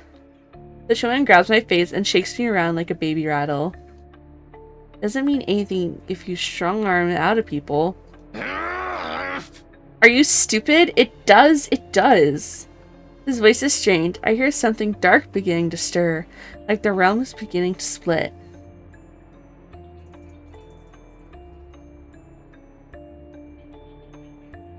And just as I notice, the showman does too. Shut up. He pulls my head against his chest and begins to sob. His arms are trembling around me. He's clutching for dear life. My gut drops, and I know we've reached a point of no return. Oh, hurry up, damn it. Be entertained. You're not listening. You better be entertained or else. Uh-oh. Oh, shit. He didn't watch out. Oh, he gone. He a goner. Uh-oh. I should have laughed. His fingers claw through my hair. He pulls on my ears. I push him off with a grunt. No. When I open my eyes, I understand what he's so afraid of. Ghostly skeleton hands from the shadows rake and tear at anything they can. The showman's eyes, terrified screams, echo louder than any applause that might have ever filled this venue. His cheeks are wet with tears. The skeleton hands pull him back towards whatever black abyss they dwell in. You idiot, this is all your fault. Any pride the showman had been completely thrown away. Desperate to live, the showman throws a hand out for me, still trying to grab at whatever he can. I gave you a purpose, a place to be, and this is how you return the favor? How dare you? I think of how terrible he'd been to me and the others around him. How many of us had he made so miserable? This is his punishment. I still can't decide how I feel. No, please. Shouldn't laugh, this is horrific, but also. Before I can react properly, the showman's throat gives one last wet scream. He's enveloped by the skeletons. They suck him back into the dark, and I'm left there alone in the audience. It's surrounded by no one. With no one on stage. I belatedly realize what's happened. This is good art. The showman is dead. Ah. Now this is entertainment. This is entertainment. I'm entertained.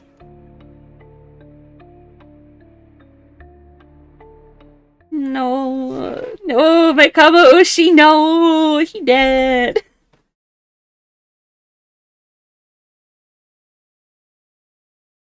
We've acquired 3 keys, by the way. 3 keys. It says 6, but we've acquired 3. We have 3 keys. Alrighty. I know now be garbage. Not my garbage bar stool. Not go Bronzo Bean. And off we go. We are halfway through the visual novel. We still have 3 more routes to do. Gravel banana. What is your name? It's Gracie. That's me. I'm Gracie. Are you sure? No. I am Gracie. An empty hall. Or is it more like a cave? You wander the empty space for what feels like an eternity before happening upon 6 doors. You sense different but vaguely familiar presences on other sides of each. Inhale, exhale. Inhale, exhale. Somehow, you know that your journey won't end until you pass through all of them. You may take as long or as little as you like, but you must still pick a door. Now then, Gracie, which will it be? Alright, so we've done Demon King, we've done Exiled Prince, we did Showman, so next would be the best order, as again, is debut order, so next would be Flayon, who's here? Yeah, so next we have Abandoned Automation. I love the art for Flayon in this. And I'll just say again, heed the warning. Especially for this one.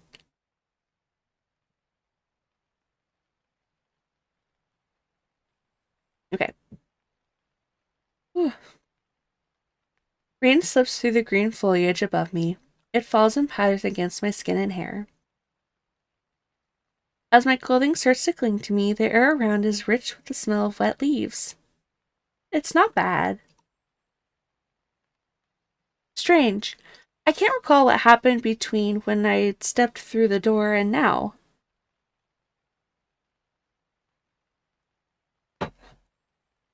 But perhaps I shouldn't be surprised. Of course, the way back to TEMPUS Guildhall wouldn't be as easy as going through the right door.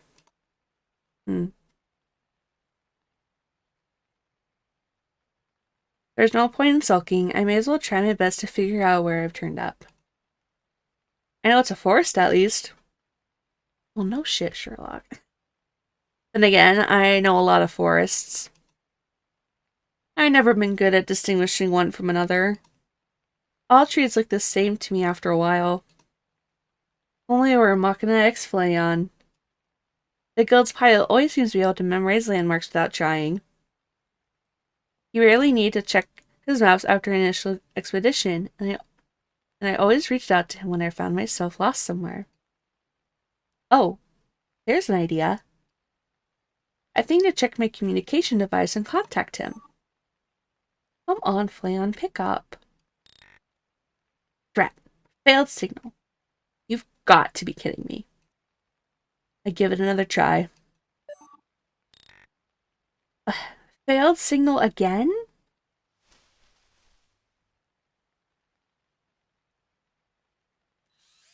I hear something or someone approaching, but I have no weapon. Turning to face the source, I raise my fists in case I need them. Oh. But when I do, I see someone familiar. Red hair dripping in close to his face, Fleon seems to have found me here in the woods. I see. It's you. Where did you go for so long? I waited here for years and years. I thought that maybe you wouldn't come back for me. But it's really you. How beautiful. I'm so happy I could die, Master. Oh. Are you Fleon? You waited for years and years? I'm gonna ask how long he's waited. Years? What does that mean? You said you waited here for years and years? How long have you been by yourself? I don't think I'm the person he means by his master, but I still need to try and figure out more about where I am. Anything helps. I lost count. You left me here a long, long time ago, so I can't remember. Sorry, but there's no way. Leon's look-alike seems unhappy with my denial. He won't let me have this. He stares at me as if I'm lying to him. Fine, what makes you so sure it was me? Your name is Gracie. Oh. Eh? Nani? So I was right. It'd still be a coincidence. I refuse to believe I'd do something so cruel. I never abandoned anyone in the woods like this for who knows how long. I don't blame you for what you did, Master. After all, you're the reason I exist. It's creepy. There's such a finality and weight to what he says. He believes to the bottom of his core that I'm his master. What does he even mean by that? I only feel more confused than I did before. Are you Fleon? Fleon, is that you? If this is Fleon, something is very wrong with him. The smile on his face dims. It's at this moment that perhaps both of us realize that we've been mistaken. Yeah, trying so hard to seem freaky. True? True. That has to be the reason. The disappointment is showing on his face. No. Oh. Leon is... I see him hesitate. Leon's name means something to him, but I don't understand it. Oh. Leon is dead, Master. You yelled at me.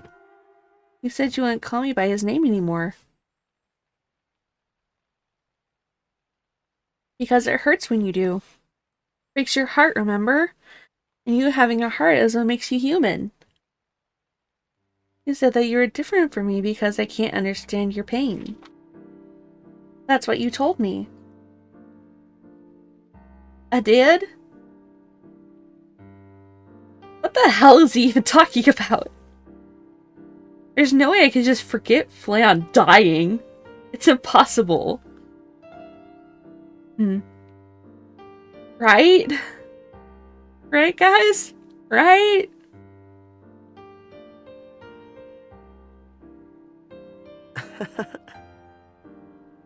Does calling me Flan again mean that your heart is fixed now? That must be why you came back. No. You're not Flan. I'm sure about this part. You have the wrong person. I'm sorry, there's just no way. But you created me. Really? Did you really forget? There are reasons beyond simply forgetting that makes his claims impossible. That's just the thing. There's no way I could have created you either. I should watch my words. According to him, he and his master have approached this subject in the past. There definitely seems to be an underlying complex. I hear his joints make a rickety sound when he shifts his stance across from me. This person is not human. He's completely mechanical. I just don't have those sort of skills. It's true. I don't. Abandon automation. No reply. Oh, hi, Sir Whaling. Good to see you.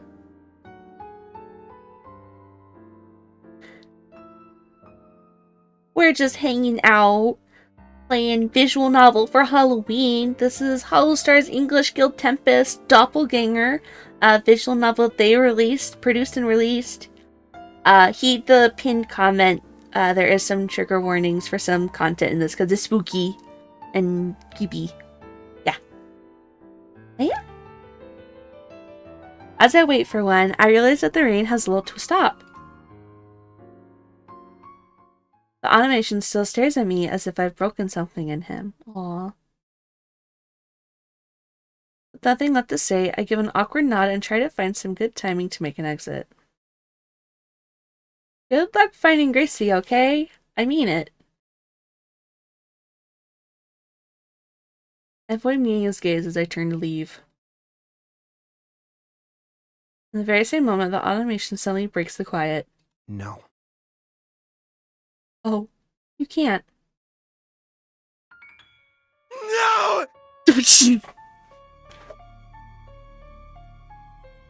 Yeah, there's some cannibalism coming up.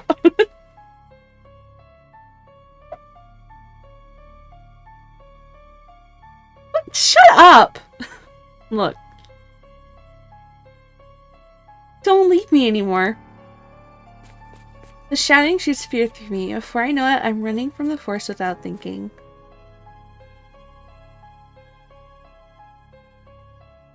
Without looking back. His voice falls further and further away, but I can still hear his mechanical legs creaking and grinding as he tries chasing me. Don't go. I need you to stay with me. Forever. Oh.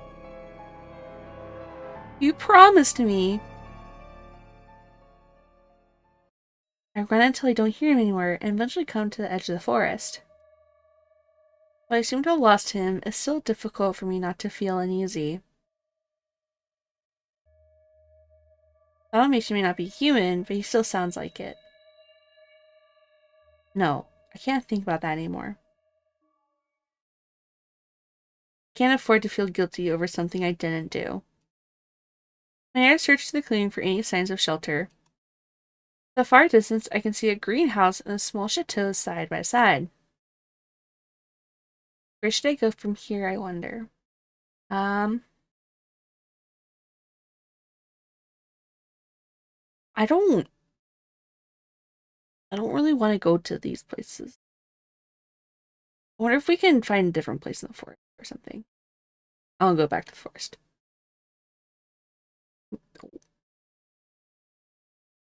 Oh. Maybe I was too hard on him. Seems pretty desperate back there. Oh, that's what we're doing now! Then again, he's saying he needs me to stay with him forever. That's something I simply can't do for him. I've got to get back to the guild hall. Where should I go from here? Oh. Okay, well fine then, jeez. Thought we could do our own path, but no. No. I guess we could ask for directions.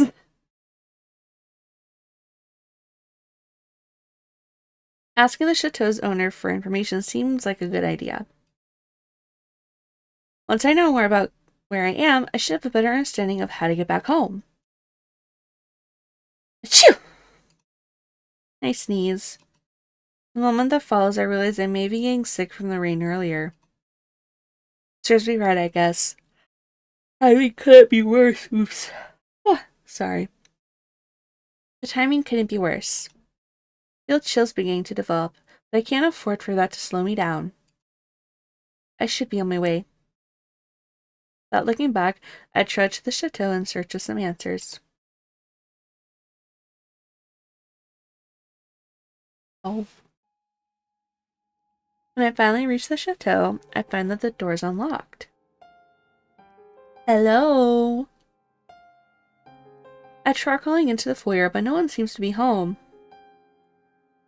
I take a nervous step inside, lingering near the door. Anybody here? It's as I call out again that my elbow sweeps a crumpled note from its place on a side table by the door. Gah, why am I so clumsy? Oh. I crouch to return it where it had been and see. Going home. Don't follow me. From Gracie. Oh shit. What? You've been here before. Oh. This is my own hand. Oh shit. Does that mean the automation creator is actually...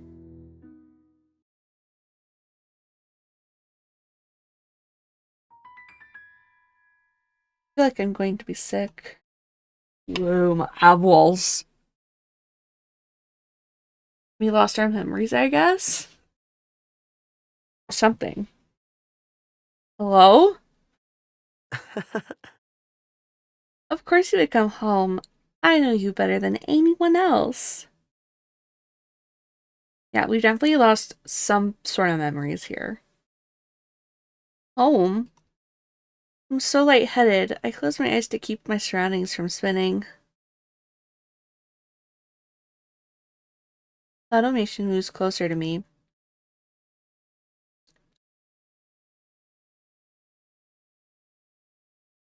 Hello.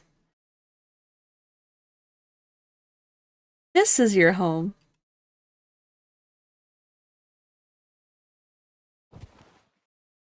Oh. He's so pretty. When I awaken, I find myself in a room I don't recognize.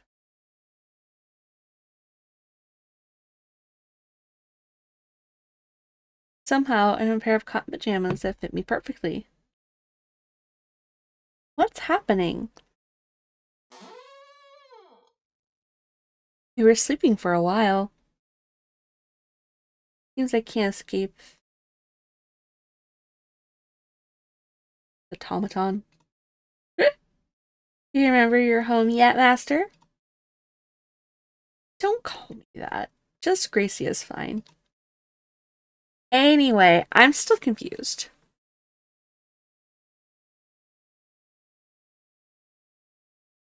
You carried me back here after I fainted? Where did these pajamas come from? Yeah, asked Gracie, like, no, I'm good. These are your pajamas, Gracie. You pushed yourself outside in the rain. When you came home, you collapsed. So of course I changed your clothes for you and put you in bed. Oh.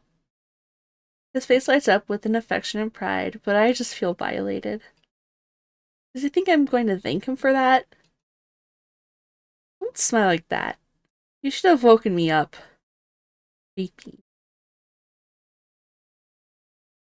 I tried, you know, but you didn't wake up. I couldn't leave. Oops. I couldn't leave you there on the ground, wet and sick.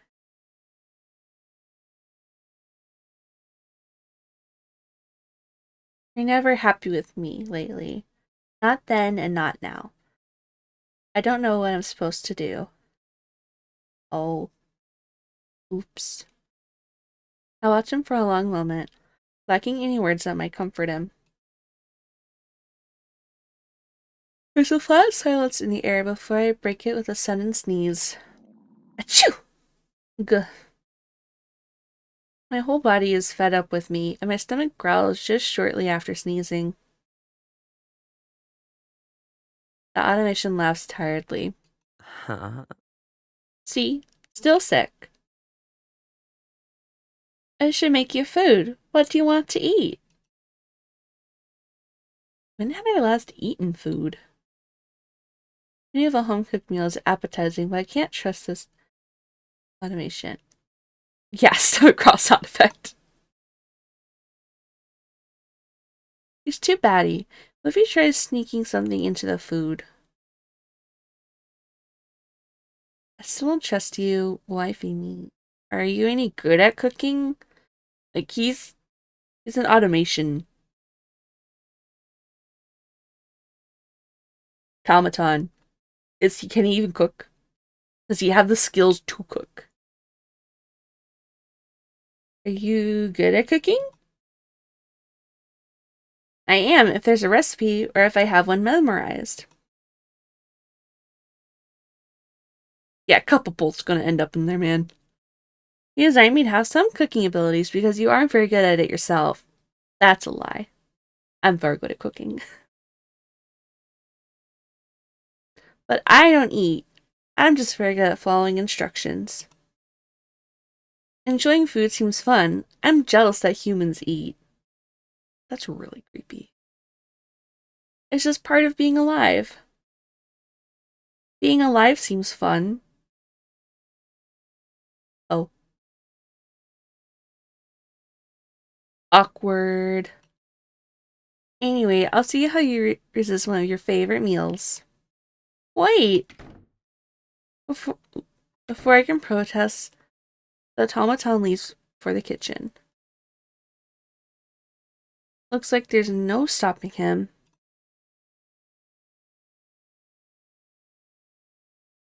Without realizing, I fall asleep again.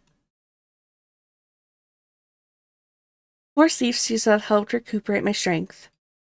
After awakening a second time, I follow an appeasing smell of the dining quarters and see that a meal has been set out for me on the table. It's a hearty-looking Salisbury steak, one of my favorites. As I stare at it, I consider that maybe the automaton actually has met some version of me. This place might still be part of a parallel world or something, right? It'd make more sense as to why I wouldn't remember things, or why everything seems so different. I should have got more water earlier. I might before the last two.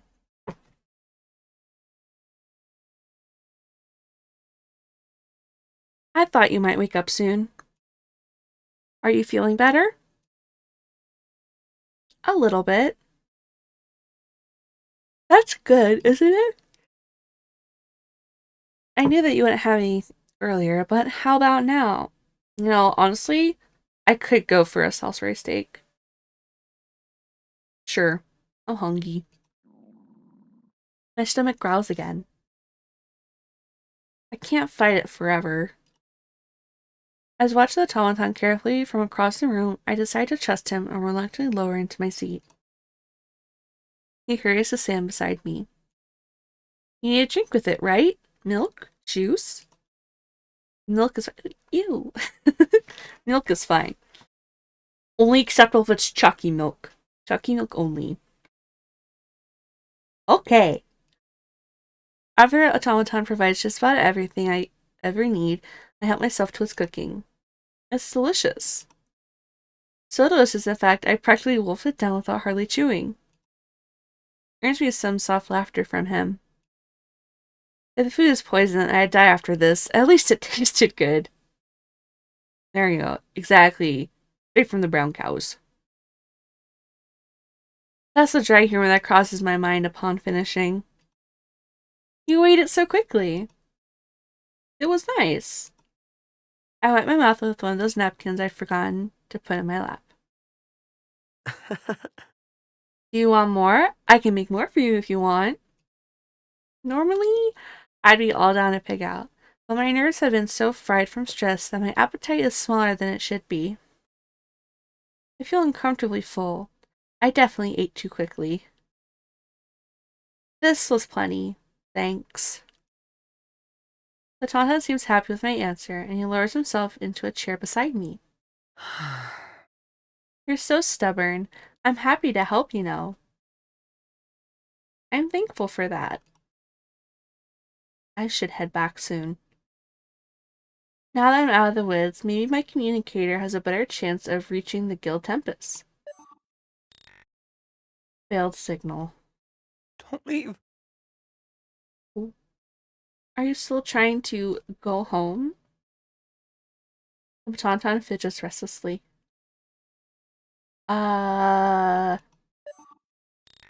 Nope. Still can't make a connection. No! Look at me when I'm talking to you. Certainly gets my attention. Jeez. Okay, dude. I get it. Jeez. You don't need to yell, okay? We're okay. Right next to you. As I look up from my communication device, the automation's eyes are wide and trembling. His expression is difficult to read. There's no point. I see. It doesn't matter what I do. You just want things to go back to how they were, don't you? Even though I'm right here and ready to give you everything. Huh? What's so great about being human? Is it having a heart really so amazing? Otana is looking at me, but I don't feel seen.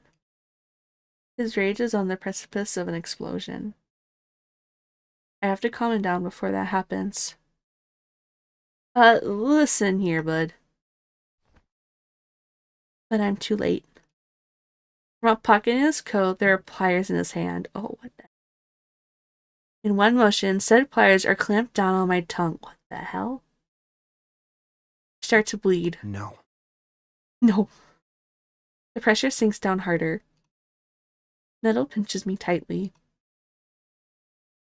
Ow! Everything is numb now from the adrenaline. Okay there, bud. You okay, bud? Oh, okay. Oh, hi. Hello, Flan. The Tauntaun retracts his hand, pliers still in them. Oh, jeez. Okay, jeez. What the hell? Okay. From them, he drops a piece of my tongue he'd torn off on the ground. Yeah. No, not very spicy. Oh, you should have... If you want, you gotta go back in the VOD. You gotta watch Axel's. You will not regret. You will not regret. Well, you might regret. But you gotta go back and watch the VOD later. And watch Axel's. It's the second one. I brought these from the greenhouse earlier. I had a feeling somehow that I'd need them. Blood fills my mouth and my eyes well with tears. I watch the automaton in horror as he opens and closes the pliers flippantly, as if they're a child's toy. Don't leave. I'm not good enough for you because I'm not human. Go on, you can say it. Or maybe you can't now? I'm not good enough for you because we're so different. Because I don't have a heart. With the pliers shut in his fist, he laughs at me before plunging them deep into my chest. I scream as loud as I can. The Tauntaun failed to react. He keeps muttering to himself. But just think, what if neither of us had hearts? Won't that make us perfect for each other? Yeah. Yeah, the Axel image. You finally stop hurting. You'd stop thinking about how I'm not Flayon. I'd finally stop comparing myself to humans. He cranks the pliers back apart and spreads the wound he's inflicted. Shut up, Percy. Shut up. My blood bubbles through the gaping hole. I'm going to die soon.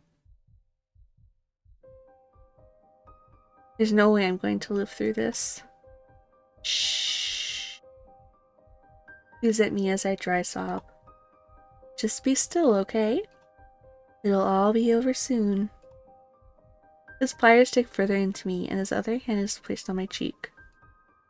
The sun wipes my tears away gently. I only manage a weak gasp. Ew. The tongs of his pliers twist and puncture anything they can. My start starts fading. Don't worry. Not this stupid heart of yours ruining you anymore. You'll be just like me. You'll finally know how I feel. That's why you'll forgive me if I stop it, right? Takes a hold of my beating heart in his pliers and bursts a hole in it. Because even if you don't know any better... You're mine.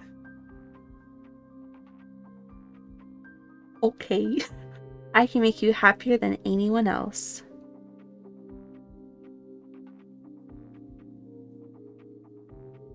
Don't leave. Wait. No. Don't go. No! Don't go, I said. Stay with me forever. You promised you would. Hmm. Hmm. Aww.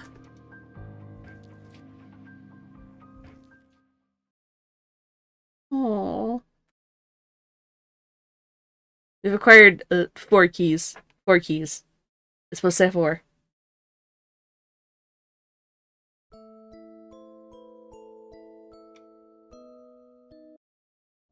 Oh boy. Okay, I'm gonna take a quick 1-minute break. I'm gonna go grab some more water.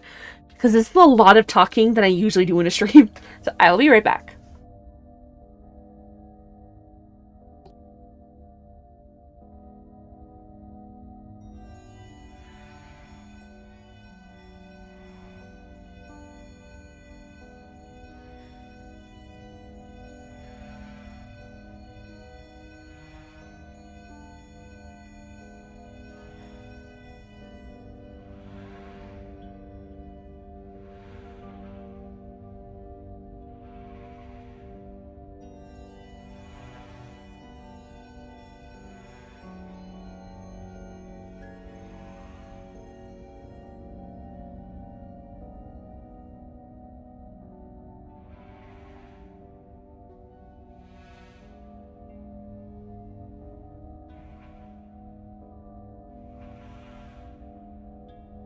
Well, hi, I'm back. Okay. We are almost done. We have 2 more to do, which I hope I can get done soon because I like to go to bed. I do have to work. I have to get up at 5 tomorrow, and it's already 11:30. Okay. We're ready. What's your name? It's Gracie. Oops, I'm not typed in there. It's Gracie. That's me. Are you sure? No. I am Gracie. An empty hall. Or is it more like a cave? You wander the empty space for what feels like an eternity before happening upon 6 doors. You sense different but vaguely familiar presences on the other side of each. Inhale, exhale. Inhale, exhale. Somehow, you know that your journey won't end until you've passed through all of them. It may take as long or as little as you'd like, but you must still pick a door. Now then, Gracie, which will it be? It does have, yeah, it has some Doki Doki vibes. Kind of. And I think just because it's Halloween theme, it's, you know, Hollow Tempest, Halloween stuff, so it's supposed to kind of have that creepy VN vibe. Alright, so next, we did Demon King and Exile Prince. So we're going to be the Showman, we did Abandoned Automaton. Now we're doing Resudemon. Itaka.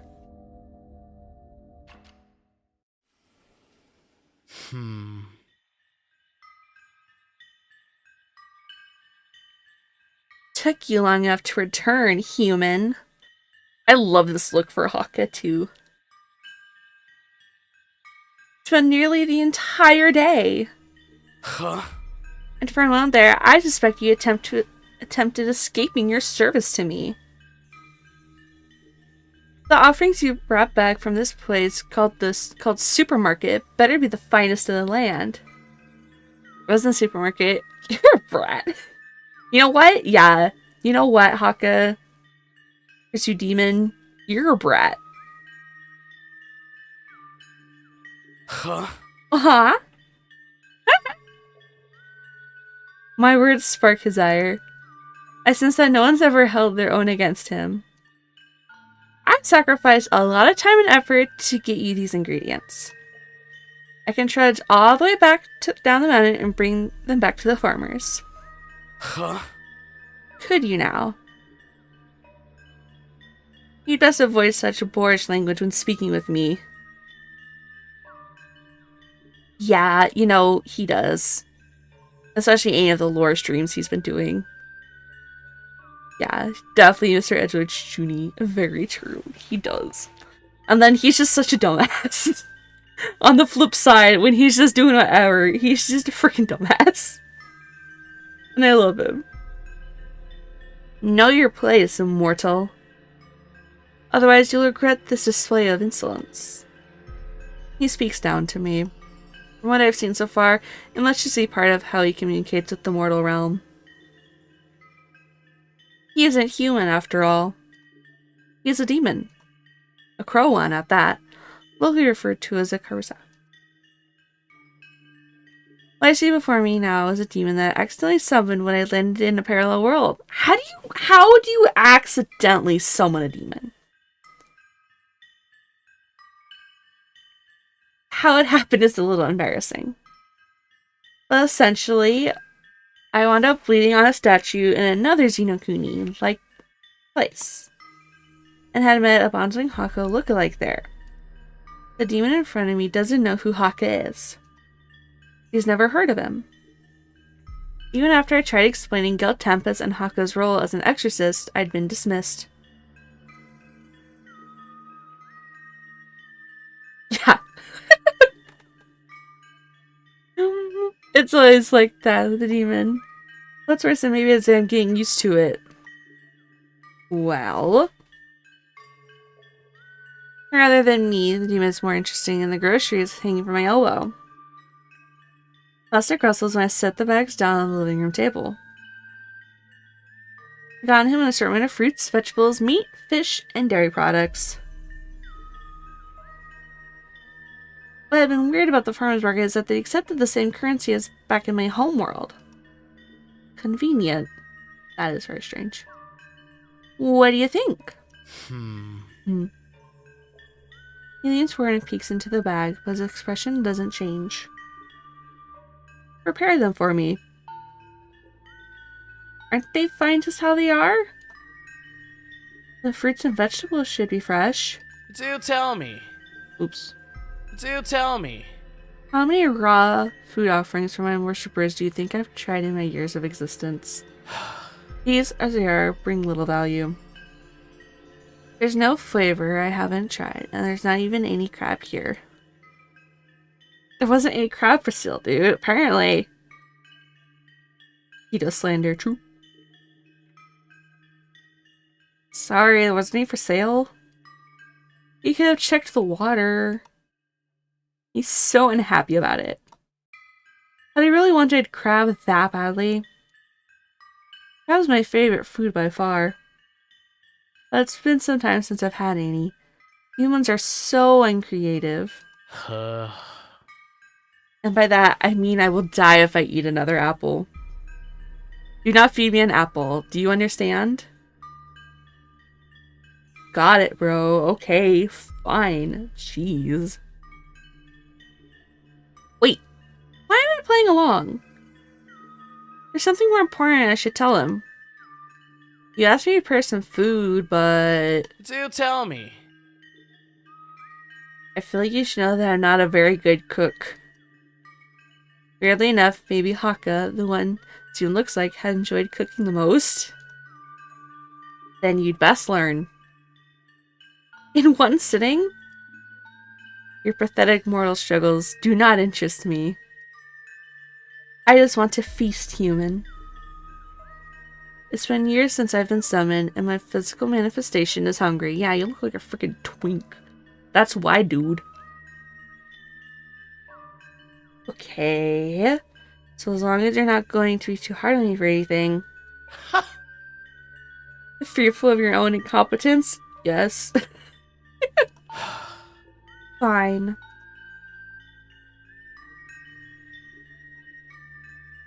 Yeah, I 100% agree. He absolutely would. If I find myself fond of the taste, then I will not complain. There is a kitchen attached to this living room. I've used my magic so that the stove there should work. That is all. You may go.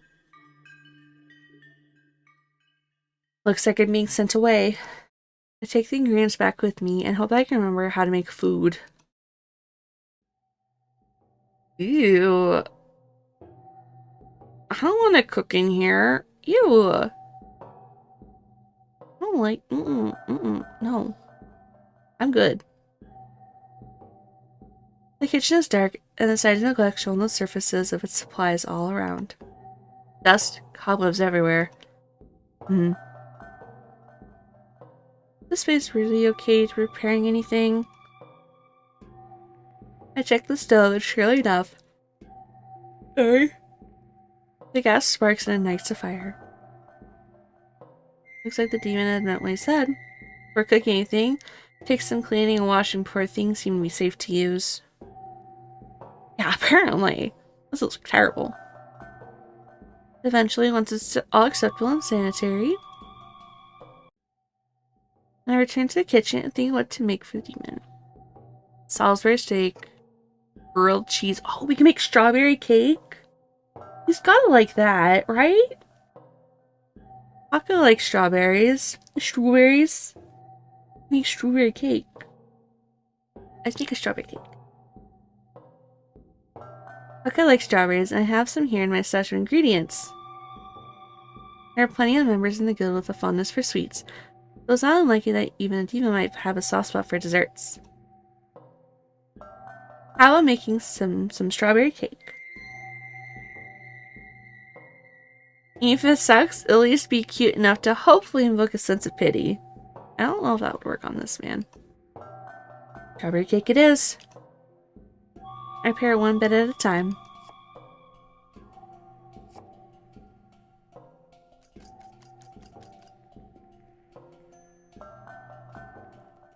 And just like that, I manage.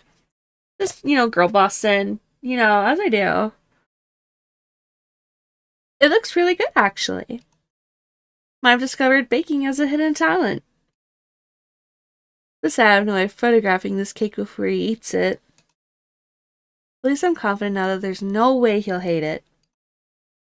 It's a perfect specimen of a cake. I carefully collect the cake and bring it out to the living room for the demon. Ta-da! Look what I brought you. Need 5 tries for... Yeah, exactly. Oh?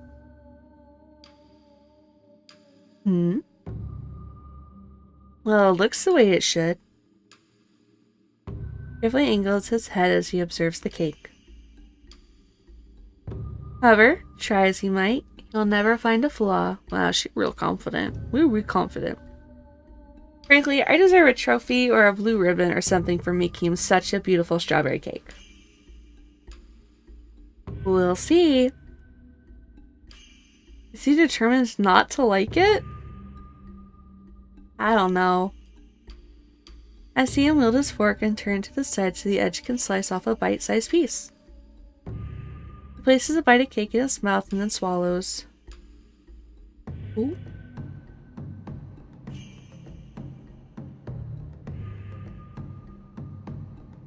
Did you like it?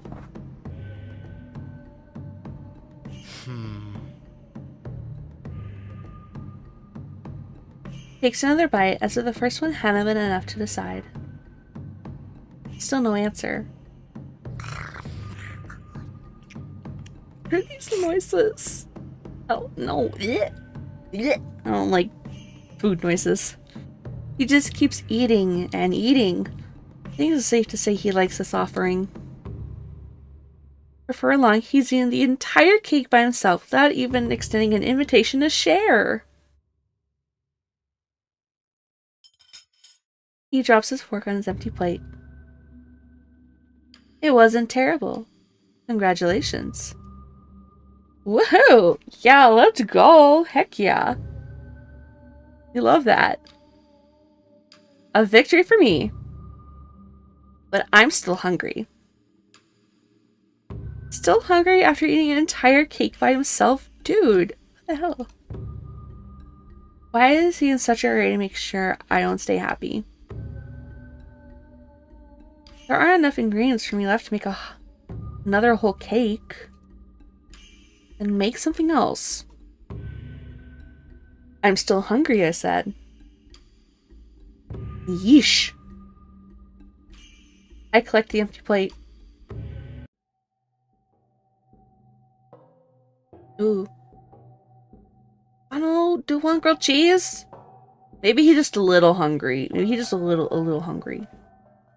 We're gonna make grilled cheese. Simple is best.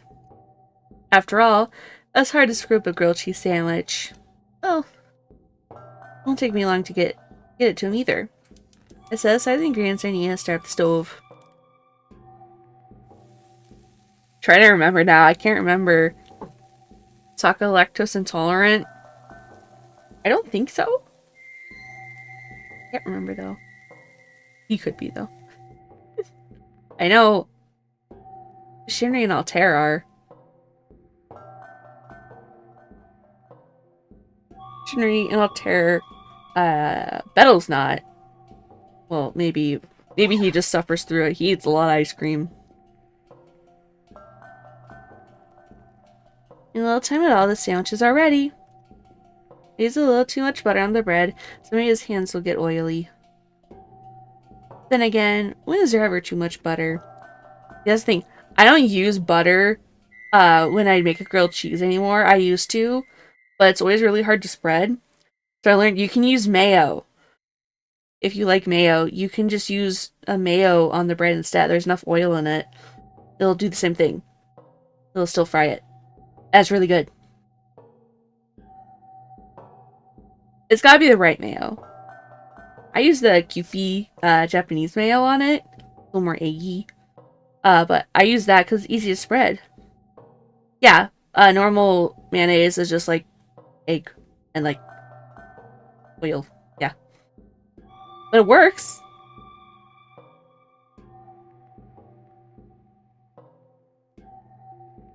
They're messy, but isn't that the point?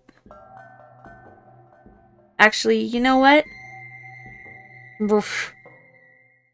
I'll eat these ones and make him another set.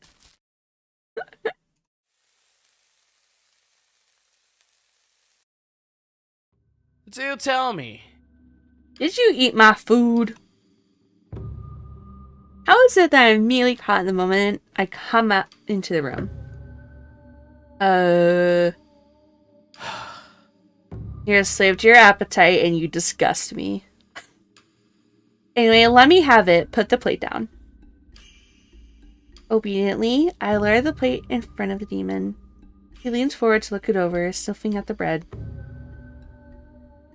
I stay quiet all the while, holding my breath. What will happen if he doesn't like it? I'm gonna save here real quick. I realize I haven't saved in a while. Had it. Cut this offering into pieces. It's too messy and I don't want it under my talons. That's true, he got some serious talons here. And also, that... Awooga. This is illegal. Wow, what a diva. I slide the plate closer to myself and cut the sandwiches into bite-sized pieces for him. He watches me suspiciously, as if he thinks I may steal his food. That's fair, though. I kind of already did. Once the sandwiches have been cut, he strains up his seat and samples a sandwich with a fork. What's this? This is what you stole from me? Uh-oh. He doesn't sound happy. The popular snack food. You really don't like it? It's befitting for someone as slovenly as yourself.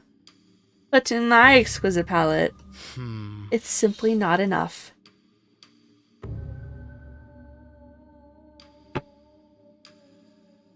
This shouldn't qualify as a meal. Yeah, he can be your angel or the pigeon who steals your sandwich. True. Why does he hate it so much? Oh my gosh, dude. It's not even bad. He's just a weird grilled cheese sandwich hater. Take it. I'll eat it in front of him then. Nom nom nom nom nom nom. Nom nom nom. I don't care what some snooty demon thinks about grilled cheese sandwiches. Ooh. Good food is good food. I take the plate away. I think the Salisbury steak. Ooh. Excuse me. I'm very tired. Can't go wrong with my favorite food, can I? Salisbury steak, here we go.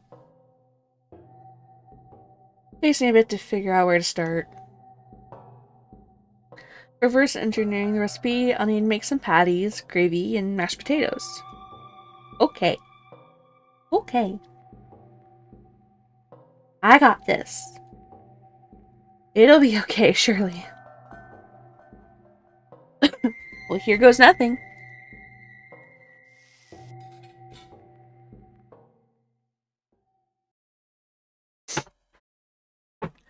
Sometime later, I pulled together an attempt at Salisbury steak. Ooh, my hand. The patties are overcooked and probably dry, but it's fine. That's what gravy is for. That is not what gravy is for. Do not use gravy to try to save dry food. Do not do it. That don't work. At least I'm not undercooking the meat and giving people salmonella like the Guild Gladiator, right? Oh no. Oh, those poor burgers were still mooing when he made them. Oh man.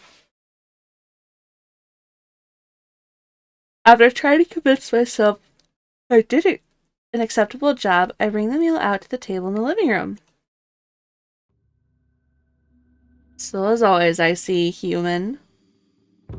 Without responding, I place a Salisbury steak in front of him on the table. But he looked unimpressed. Majorly so. Hey, what the heck? Worked so hard on these. You at least pretend to be a little grateful or appreciative. This is my favorite meal. I told him this in an attempt to defend my decision. With a sigh, he prods at one of the patties with the prong of the fork I brought him. The patties betrayed me in an instant. I guess I hadn't used enough breadcrumbs or eggs or something because they crumble into little crusty meat bits under pressure. And he looks at me. He just looks at me. You can't dismiss it so easily. It might taste good, girl. I insist. Hearing me out for a change, even takes a couple bites, smearing the broken patties around in gravy. Choose. Good? I just want this to work. What's this? Oh. No. It's terrible. I don't taste anything. Do tell me. Did you even attempt to season? Come to think of it, I forgot that part. Don't ask me how. I'll try something else. Give me a second. I collect the failed dish. Do tell me. There's nothing left, is there? There are still some supplies left. You disappoint me. What? How? Hattie or he not devoured my entire cake by himself. Your offerings are not good enough for me. And yet you dared summon me here? I should make you pay for it. You ate my cake! You ate my cake, though. Like you say that I disappointed you. You offended me when you brought the other two out. Huh? Did I not tell you I was still hungry and I had every intention of feasting? So when the situation become about appeasing you. Oh. Oh. I scared. Can't be serious. I am serious. Why do you think you can boss me around like a servant or something? Because you are a lower being, human. Oh. The music changed. It's a natural order of things for you to worship me. I've been patient enough towards your insolence. The demon rises from his chair, and his wings beat down once around him. The gust of air sends their remaining dishes flying from the table. Oh. Then he does it again. The second gust is much more powerful, and it sends me flying back until I hit the wall behind me. Yeah, true. It is. Oh. I slide on the wall until I'm down on how many times? Aka's doppelganger comes closer to me. Do tell me. Did you even think to know your place? Of course appeasing me should be your utmost priority. Because you summoned me here. Gah. He sweeps a leg up and kicks me in the face with his shoe. Damn, okay. I see stars and it makes contact and stays there. Jeez, dude. Do tell me. Do you understand now? I don't care. Yeah. I don't care about that. I'm saying my very will land me in further trouble with him. But I can't allow him to keep looking down on humans. How dare he? Doesn't matter because I deserve respect just as much as you do.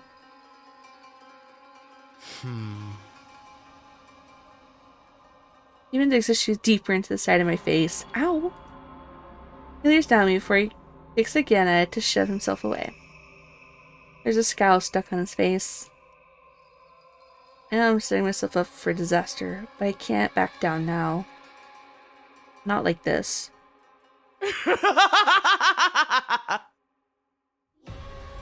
Very well then. In that case, allow me to show you your place in this world. Yeah, some freaks, yeah. He reaches it for my hair and sinks his claws into my scalp when he lifts my head. I squeak in pain as they break my skin and blood drips down the sides of my face. Oh. I squirm under his grasp before he throws me back on the ground with another sadistic laugh.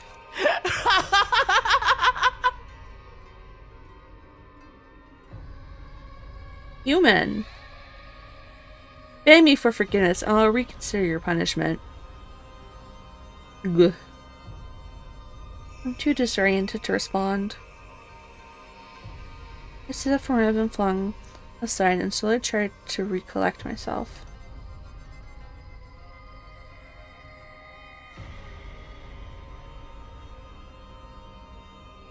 Did something happen? Everything abruptly goes still. I look up and see that the demon is licking the blood from his nails. He's doing that and then... delicious. Oh. Oh, we that kind of freaky. Okay, jeez. What? I found it. Oh, I finally found it. You were useful to me after all. Oh, jeez. You're so delicious. Yeah, this is the cannibalism part and the warning. Jeez.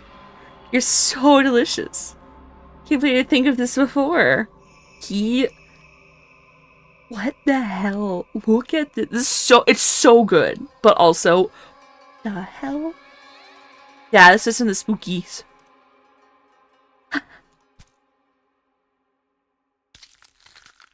As he claws past my skin and chews on whatever he can rake out from under it, I don't feel any pain. Why? Is it just so painful I don't feel anything anymore? The body's a strange thing. I watch as the demon helps himself to my innards, pulling out my organs out from beneath my ribs like a piñata full of candy. My blood stains his teeth. He gets a little stringy piece of meat caught in them every now and then. I close my eyes and see him start slurping down another piece of me. Maybe that's my liver? A kidney or something. I don't know. I just... My new favorite food. I'm going to eat an entire village.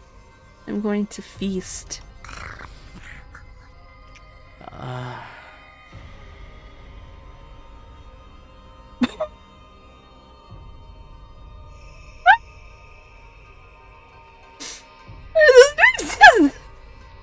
Why have I summoned into this world?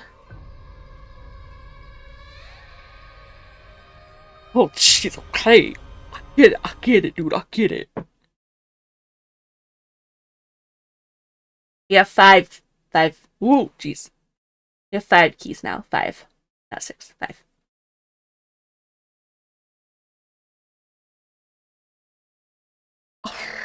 Okay. Well, that was something.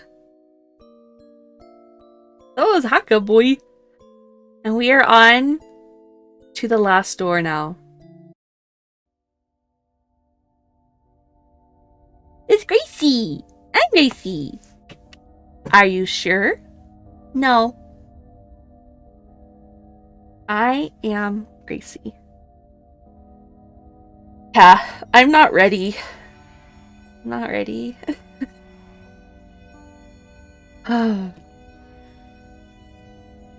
Also, it's Axel's birthday now.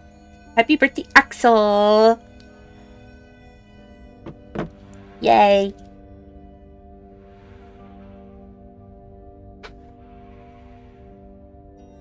Oh boy. I don't know what he's got planned. I am scared. An empty hall. Or is it more like a cave? You wander the empty space where it feels like an eternity before happening upon 6 doors. Yeah, right after the Madtown stuff. Whew. You sense different but vaguely familiar presences on the other sides of each. Inhale. Exhale. Yeah, I think a lot of people will be there too. Somehow, you know that your journey won't end until you've passed through all of them. You may take as long or as little as you like, but you must still pick a door. Okay. We are on Huntsman. This is the final door that we have to do. Yeah. I'm not ready. I have played this before. This is my 3rd playthrough of it. I'm not ready for it to end. I really love it. That's why I want to make it. I'm just gonna play it every Halloween. Honestly. As long as I'm still here, I'm gonna do it. My friend plays Sprinkle. She does Luigi's Mansion like every year for Halloween or her birthday. So like, I'm gonna do this. It's shorter. But on to Huntsman. I'm not ready. I'm not ready.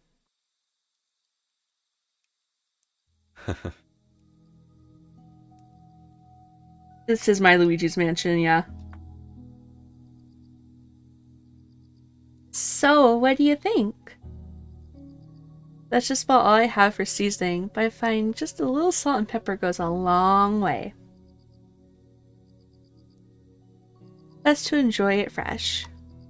The mysterious huntsman who found me lost in the forest has gone as far as to spend his day fishing for a meal. You've been so informative and helpful to me up until now. He let me know that there's no guild called TEMPUS in this land. He'd even believe me when I said I'm probably from a parallel world. You're sharing what he'd caught now under a blanket of twinkling stars.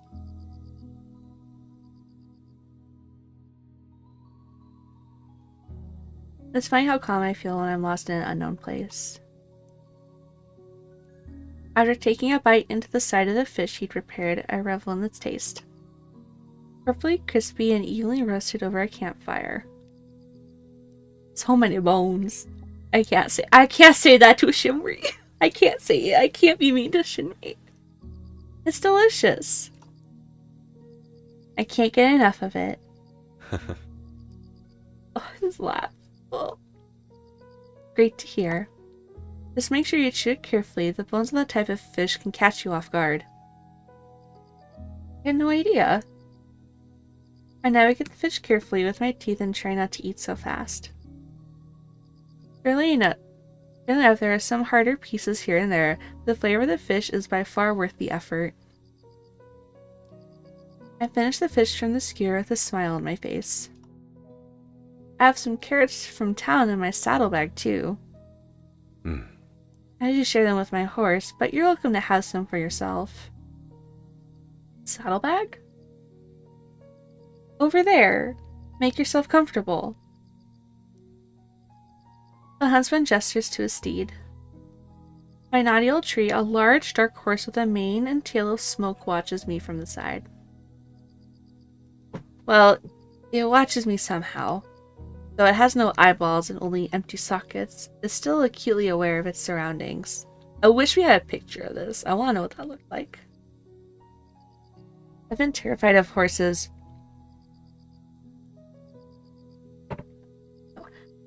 Sorry, I got a frog on my throat. I'm okay now.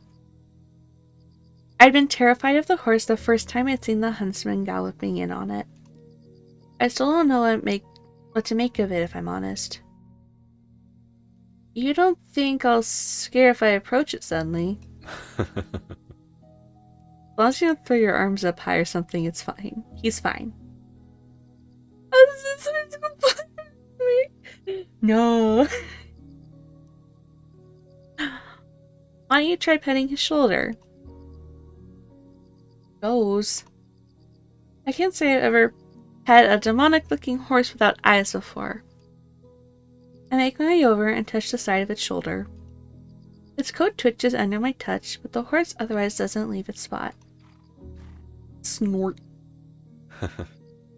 He said hi. See?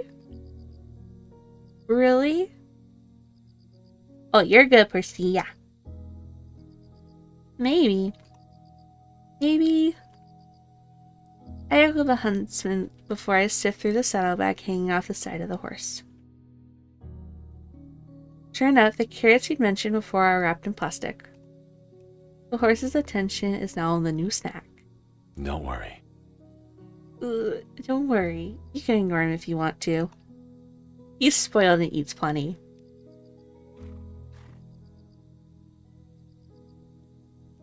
The huntsman's mount seems to be denying the claim and nudges his nose towards the carrots. If I see the huntsman shaking his head, I'm weak and unable to resist sharing.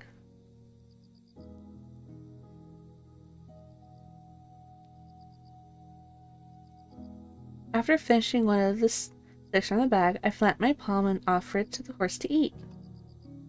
Crunch, crunch. And spoiled yet again.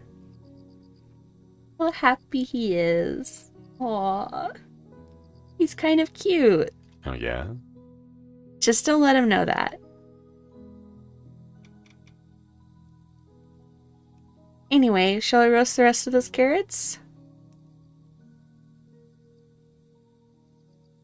Good idea.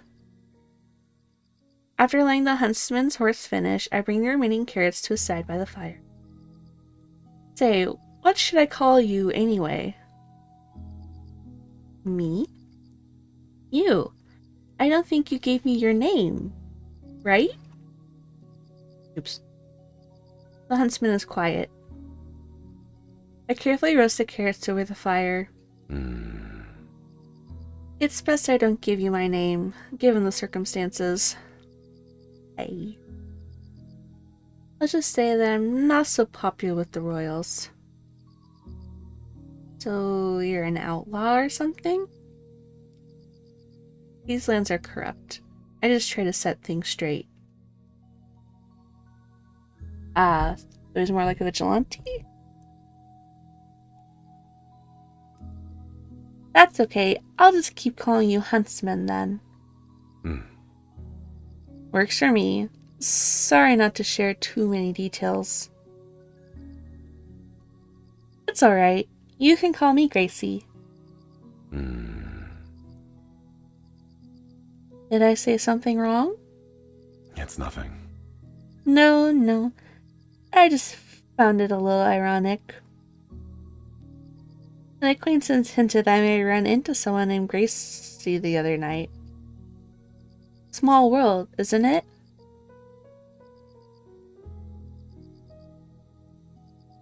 Do I know your acquaintance? What's your acquaintance's name? We should all hang out together. I want to ask for their name. Oh, really? What's your acquaintance's name? He's never told me. That might be my fault too, since I don't go sharing mine either. He may be willing to share, but I've never thought to ask him. You could always try making up a nickname or something. That might be awkward for both of us. That's not a bad idea. Maybe we could figure out some code names. The carrots are finished, and I sprinkle some salt across them. All done. You want some too? No, that's alright. You take them. Tomorrow will be a long day for you. You should rest up. You don't have to help me get home, you know.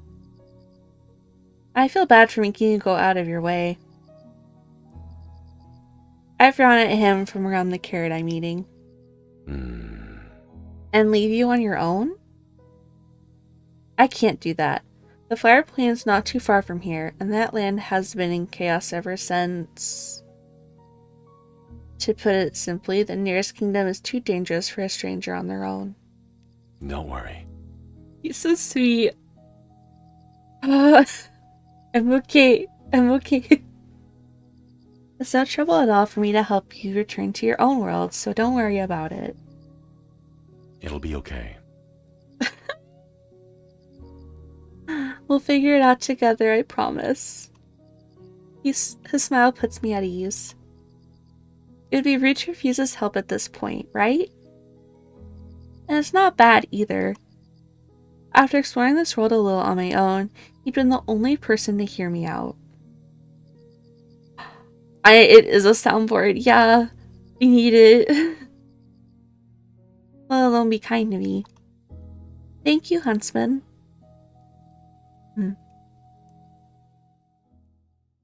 After taking turns to bathe in the river, we wrap up the night fairly early. I'm more exhausted than I thought. It doesn't take me long before I drift off to sleep. Or at least, I think I'm asleep when I hear the huntsman talking to himself? Hey. Are you there? So you hear me too? Nobody is there, right? I don't hear another voice responding to him. Gracie arrived on my side. Oh? Me? I'm losing you. Say that again? I strain to listen harder, but there's still no other voice present. Huntsman is talking to himself outside my tent as if someone is there with him.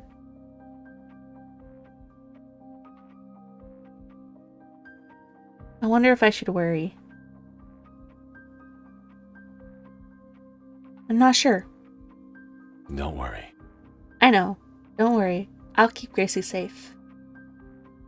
I'll try and keep you posted around this time again. The conversation with himself ends. Everything goes quiet, and I hear the huntsman shuffling over to his own tent. Too sleepy to keep pondering, I drift off into slumber. Sleep well? The huntsman greets me when I see him the next morning. I remember how unsettling it had been to hear him carrying on a conversation with himself last night. Should I try to bring it up now? I'm gonna say no. I don't think we should bring it up. Because he thought we were asleep. I don't think we're supposed to hear that. Anyway. I'm gonna say keep it to myself. No, I'll keep it to myself. I'm lacking context, and I prefer he bring it up with me of his own accord. If he feels comfortable enough to explain, I should trust that he will. I have no reason to think so, not to think so, right? He's taken such good care of me so far. I slept fine. I didn't wake you up, did I? I thought I heard you stirring around there for a while. Oh, no, not at all. I hear my own nervousness surfacing in my voice.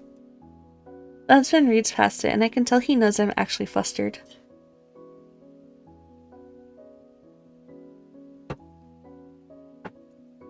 I avert my gaze elsewhere, but he addresses what I'm wondering last night directly. I contacted my acquaintance last night. Yeah, who wouldn't be flustered, honestly? Yeah.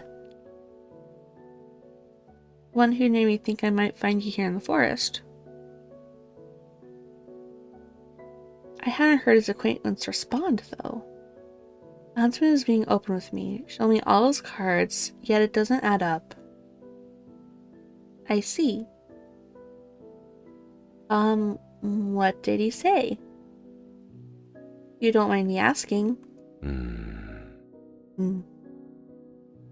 He said that he hopes you find your way home soon. Why is there such a sadness in his eyes when he smiles at me? Huntsman? Yes? You should know that I am thankful for your help. I won't forget this. I'll tell everyone how you helped me and how kind a person you are. I'm okay. I gotta hold it together. I gotta hold it together. You don't need to do that. Maybe not, but I want to. If that's what you want, I won't stop you. Besides, stuck on this side, it's not like I'd even have a choice. Oh, I know, it's the final stretch. I don't know, I'm gonna cry. You shouldn't say it like that. Who knows? Maybe we can find a way to let you over for visits. He's still smiling, but it doesn't reach his eyes. We'll see. The huntsman gazes across the forest. We should have breakfast soon, Gracie. It'll be okay. Let's head to town and see what we can find there, alright? Alright. For a moment, he pats my shoulder. Yeah, pretty hot. Sprinkles. That's not the right reaction right now. But yes, correct. Very correct. He's very pretty. His whole outfit, very good. Yes, approved. He's so mysterious and kind. I just wish I could help him more. I know. You should stick around for this though. This is the good part. We're right at the end. You gotta watch. Naturally. I wonder if I'll ever know what's passing through his mind.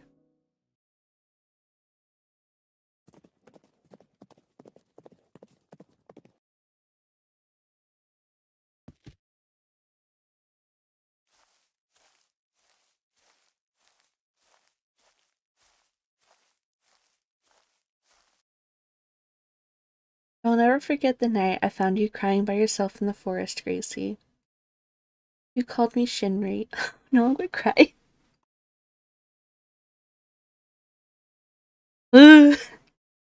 Oh no! Josh, which is Shinri? Oh no, I'm gonna cry.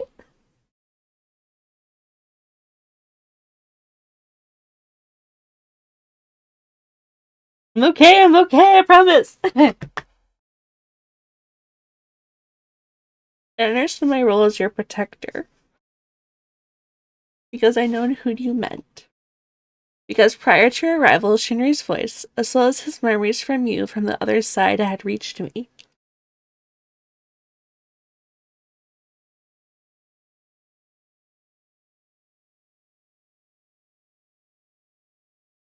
Stronger and stronger.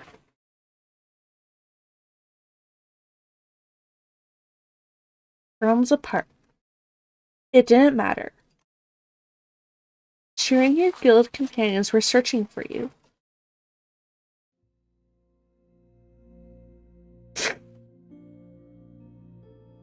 Ugh.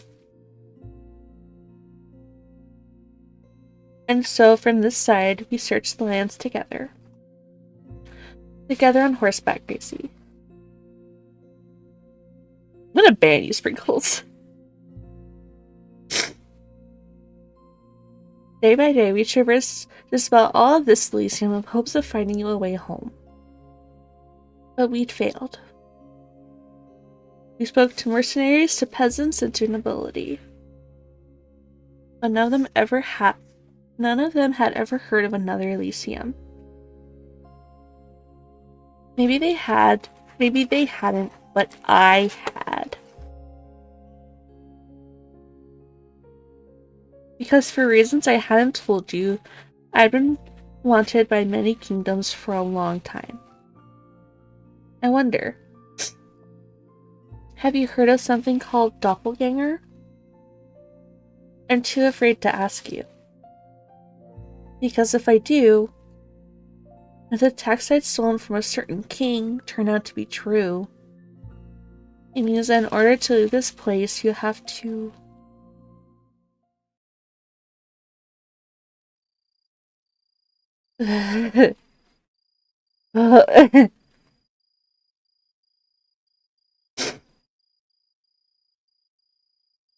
Thank you for today. We searched this spot everywhere together, didn't we? And I said you wanted to help. And I wouldn't blame you for stopping at this point. You're still feeling bad about it, I see. You worry too much about me. But for someone like me, it's fine not to, Gracie. Then again, it must be something you learned from your world. And the other me and your guildmate. But these are thoughts, this isn't him talking. Don't worry. No need for that. It'll be okay. I promised I'd help you find your way back, and I'm a man of my word. My words put you at ease. I watch as you huddle closer to our campfire and adjust the blanket over your shoulders. The two of us seem to have developed a routine by now. Just you and me here, with no one other than ourselves. There's some people go their whole lives without ever knowing this kind of simple happiness. I thought I would be one.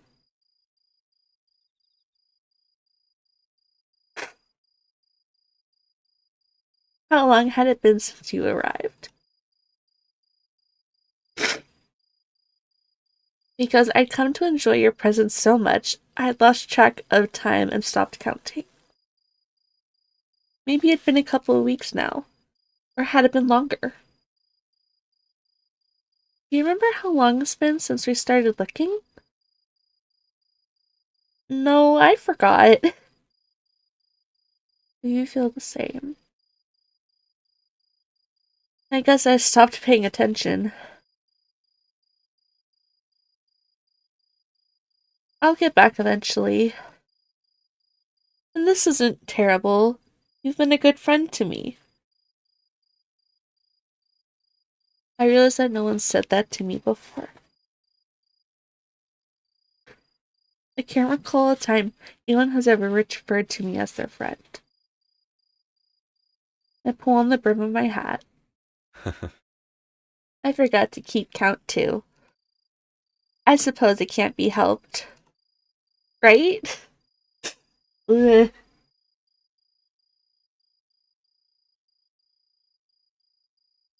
Anyway, you take your turn bathing first tonight. I need to make some preparations for tomorrow. Oh, yeah? Tomorrow? A few days ago, I asked about your birthday. You couldn't tell me. Ah, that. How can I explain that my memory doesn't go that far back?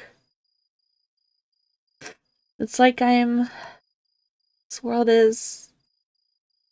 I thought that was really sad, Huntsman. Oh, yeah? Did you? Of course you would. So we're celebrating your birthday tomorrow. Your birthday going forward would be 11/1. Oh yeah, I guess it is 11/1. This changes on the date. Your birthday... Or no, well, I guess it takes place Halloween day, so then it's the next day. Happens to line up today. Don't forget, okay? Don't mind me being for tissue. I know I'm gonna need it.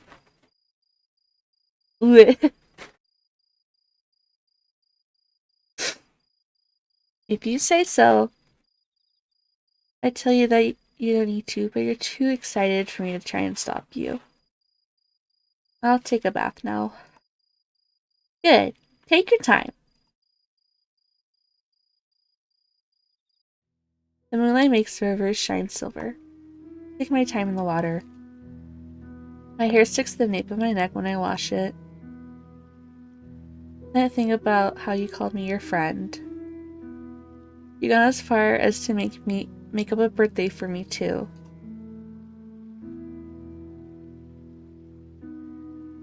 What if we were happy like this, Gracie? If you didn't want to go back anymore? No. I can't think like that. It's not right for you to stay here. I can't believe the thoughts are even surfacing in my mind right now. I close my eyes to try and escape them. And when I do, I see a memory. One of his memories. Right. It's morning. Shinri is happy and sharing a pot of coffee with you and your friends.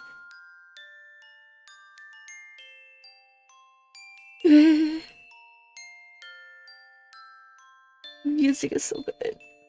Someone with 2 different colored eyes spills some on himself, and his pet jingles loudly as it flees the splash. A man with blonde hair is arm wrestling with a smaller man in a ponytail.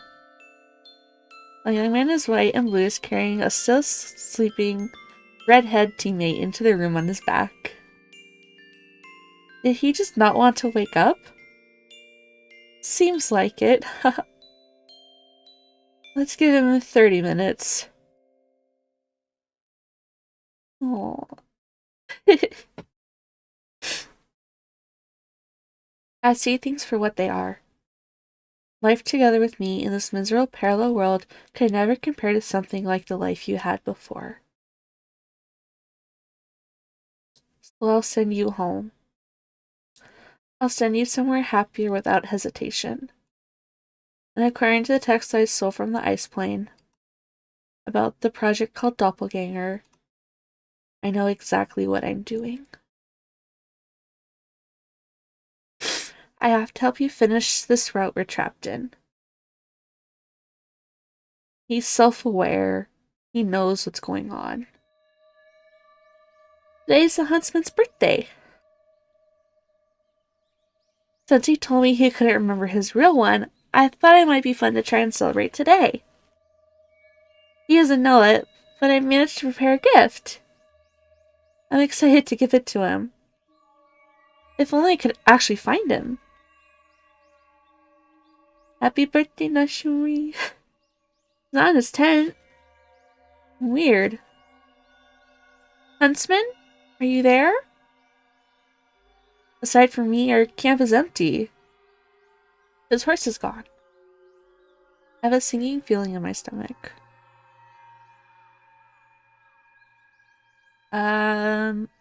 Search the forest. Maybe he's just out somewhere? I searched deeper parts of the forest for him, but there's no sign of him anywhere.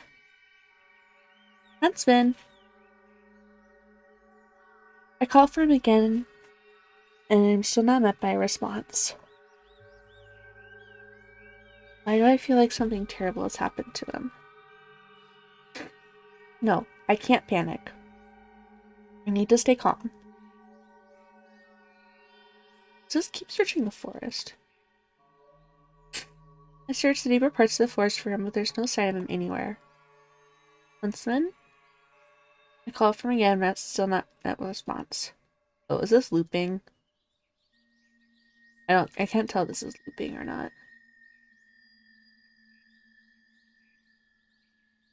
Go town. Yeah, I noticed it. I didn't say anything. We're gonna search town. Sorry if I'm sniffly on stream. I try not to be. I have filters to hopefully prevent that. I heard from the forest to the meadows I remember. This is pretty. Huntsman?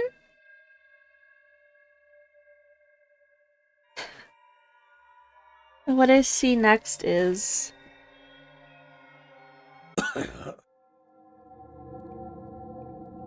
The huntsman is lying on the ground.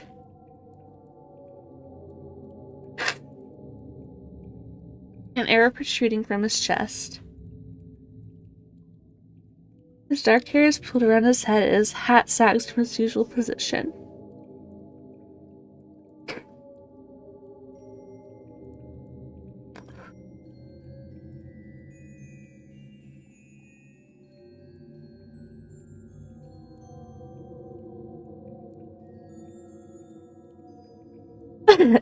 Sorry.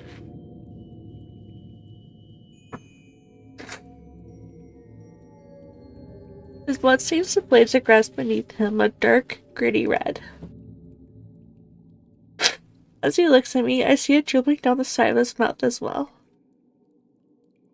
How long has he been like this? Who did this to you? I fall to his side. I can't believe my eyes. I'm sorry. I didn't want you to see. As I reach for the arrow in his chest, the huntsman touches the side of my wrist to stop me. Listen to me. It's okay. It's not okay. You need help. Gracie. My eyes are flooded with tears. I can't stand the sight of him hurting like this. Am I too late? Can he still be saved?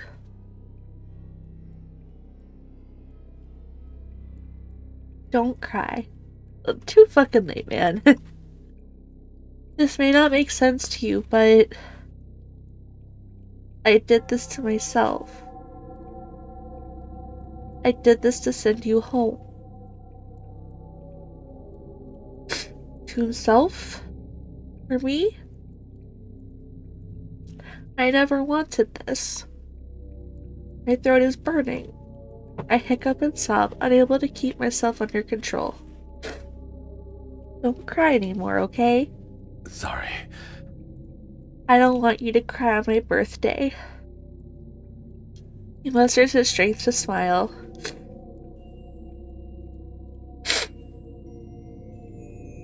Well, technically this one, it's a automated crossbow.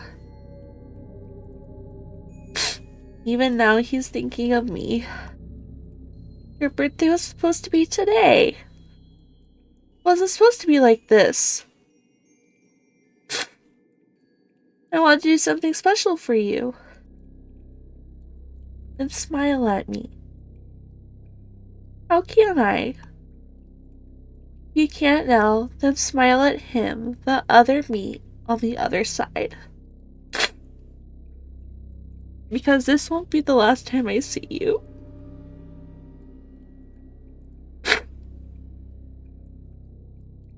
I see you through him.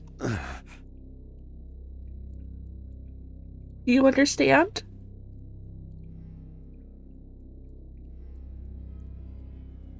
I see the shine disappearing from his eyes. His death seems so long and painful. Trust me, alright? This has to happen.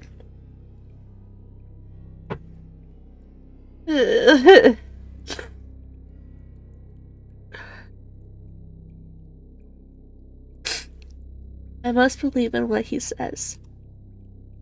I inhale shakily and nod. I believe you. I trust you.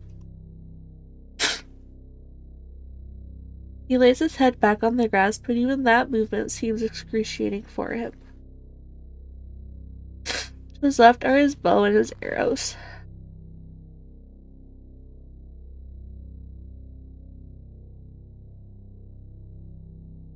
Although I believe this must happen because he tells me so. With his bow and arrow, I could help him. I could... But I... You don't have to. He's still so kind. He allowed me to leave him here, but I can't do that to him. I will. I rise from where I'm crouched. I'm lightheaded from crying, but I collect the arrows and raise the bow in my hands.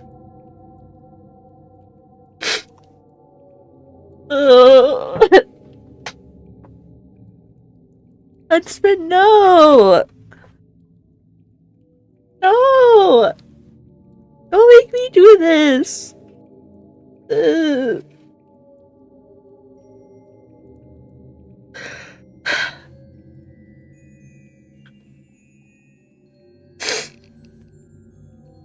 It was said the managers made this. This was the manager's fault. Gorimon and Tokimon, all those people. This is their fault. They did this. They made it.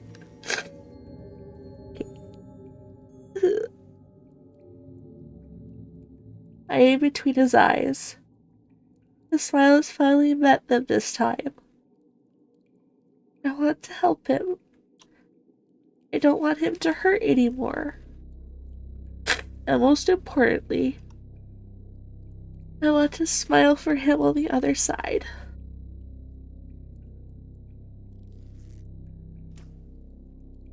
I draw the bow and...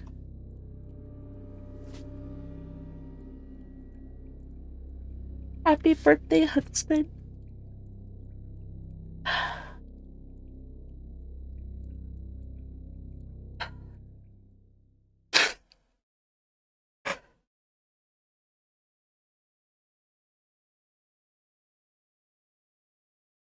Yeah, we now have 6 keys. I actually have the 6 keys now.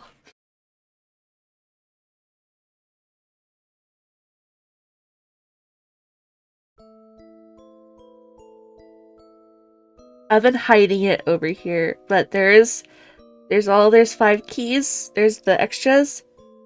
There's now a key that says truth.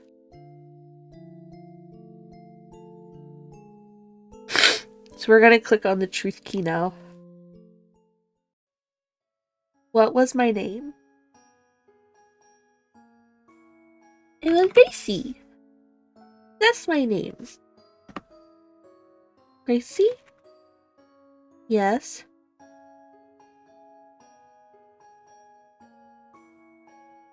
The vast darkness under their doors appears to you. A mysterious door with 6 keyholes, each one of them a different jewel-colored lining. As you approach it, now you'll know where it'll lead. After all, you've been through a lot to get here. You remember the stories you witnessed and played a part in. The huntsmen's, demons, the abandoned automaton, the showmans, exiled prince, the demon kings. All 6 keys you worked hard to collect to dissipate into the abyss. A lock clicks, and when you finally open the door... No, don't shoot at me again! Why would you do that? Okay. Oh, and then it's gonna show us axles again, and I'm gonna. Bleh. Petals is really sad too. Jesus Christ. This is very yonder right here. You see how it's such a whiplash? Like, holy shit. I'm almost home. Wait for me, guys.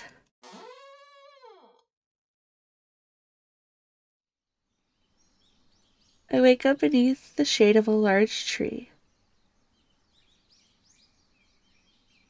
Is this the start of another twisted story? I don't know anymore. My whole body is sore, and there are knots in my back. I take a deep breath. This place looks like Elysium. It looks like I'm not too far from the guild hall, actually. But... Gracie? Is that you? Did it work? They're back! Look, I see them over there. For real? Move out of the way, Metal. Why single me out like that? Everyone else is in your way too. Wait, do we really find Gracie? I was worried we were gonna have to make signs for a missing person. Finally, now we found Gracie, we can call this done and get the Halloween party started like we wanted to. We're home! Ah. As the Tempest Guild members come closer to me, I prop myself upright at the base of the tree. This is the On Top of the World lo-fi remix. I'm stunned and at a loss for words. Because I've experienced so many tragedies, I don't even know what to say to them. Would they believe me if I told them what I saw? I just conked out here and seen a series of different nightmares? No, they definitely been real. Can't believe otherwise. It is Shufri. Sorry everyone for making you worry. How long have you guys been looking for me? Way too long. By that I mean a couple days now. Are you alright? You look like you've been through it. Want me to carry you back? How do I even approach this subject? Was I here the whole time? What did I look like when you saw me? You looked like you were sleeping just now, but you definitely weren't here the whole time. We searched most of Elysium for you after you were gone too long. Yeah, Altair sent me a journey out this way to check yesterday. We didn't see you then, but maybe we just didn't notice? Who knows? No, that's not it. I was over here 2 or 3 times when we looked. We must have really disappeared and then reappeared here. I physically wound up here on the other side, just like I thought. We're a guild member. We're a new recruit, a newbie, for Guild Tempus, is what our character is. Yeah, we're the new one, and it is gender neutral terms and everything. So, yeah. And now, after experiencing the 6 different tragedies, I'm back here. I don't know how to begin explaining what happened to the boys, so I'll save it for another day. For now, I'm just relieved to be back. Things are going to be okay now. I missed them. I miss these guys so much. I had some really bad dreams. Really, really bad dreams. It's true. True. I don't know why I was out for so long, but that's about all that I can say. That's okay. I get it. I understand that feeling too. This is Altair and Shinri talking. Because they both know. The two of them look at each other as if they know something I don't before they look at me again. Come to think of it, now they're doppelgangers that come into contact with their other selves. Allegedly. I guess I'll just find an opportunity to ask them one day. Let's not beat around the bush. We should get Gracie up out of the dirt. So, are we still gonna open the guild hall for the party? Think it can't hurt. That's a good way to welcome Gracie back. Alright, we got set up the sound system up for karaoke. Come on, Gracie, let's get you back inside. The boys helped me from the grass and led me back towards the guild hall. When I'm on both feet, I'm met by a group hug. Some of them muss my hair or tease me, but I don't pay attention because I'm home. I'm home. Finally home. I'm where I belong. I can't even describe how relieved I am, how good that feels. As the TEMPUS Guildhall slowly comes into view, I look forward to a Halloween spent together with my friends.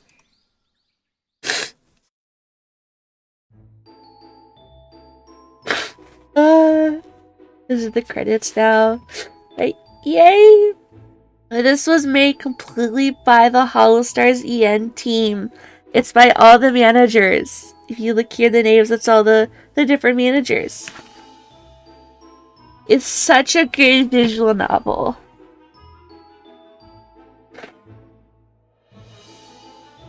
And a lot of the people who did the art and stuff, yeah, so all of their managers, like the people who manage them, it was made by them. Like they took some stuff, you know, resources, but yeah, it's by the managers. So like Chihuahua Man, Hornmon. Thanks for playing. Here, let me go to extras. There's credits. Yeah, and definitely huge shout out. Yeah, the managers are freaks. We already knew that. Have you seen any of the shorts for promotions of stuff? Like, for battles, and I think Haka, they have the same manager, I think. Any of their stuff for, like, promoting merch. You gotta watch out for it. That's Tokimon. But yeah, so Baby Birdmon, I know they rearranged some of the managers. This was, I think, Flayons? Oh, whatever. Chihuahuamon, that was Shinri's manager. I don't know if it still is. Nekomon, I don't know who Nekomon is. Tokimon, though, that's Bettel's new manager. And Shikamon, that's Gerard's manager. Yeah. And then Gorimon, she was, at the beginning, she was Axel's, Magni's, and Bettel's manager. All three of them at once. She does such a good job. She got promoted. She's now the director of Holostars EN under Yago. But yeah. And I love the art. CG art, you recognize some of it. Especially Crown. Crown does a lot of little art stuff. I loved theirs that they did. But yeah. And so then there's also... I'll preview it. You could view all of them and see them. And then there's also the profiles on each of them. So there's likes and dislikes, and then residents, and some stuff about them. And it's got one for each of them.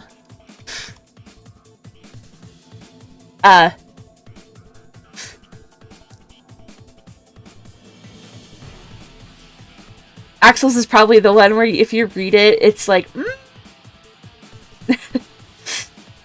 Especially the end here. He's very cunning and lies to others without hesitation. He's also a well-known hedonist in Casanova, the large harem of devil lovers that fawn over him from the sidelines. There's a bunch of little lore bits on these characters specifically. We got so much tasty lore in all of these.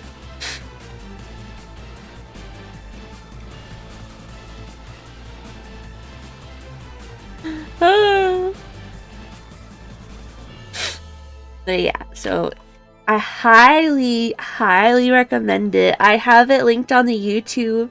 The links to both the Steam page and the itch.io page for them. Exactly, the whole grade troop because it's from the managers. And the boys did have input slightly on some of them. On what they were doing. They didn't write it, but they had input. But yeah. And a couple of the boys have done playthroughs of it and completely voiced, especially their route. Haka, Altair, Shinri. I don't know if Flan did, I'd have to check. I know Bettel has not, and I know Axel has not.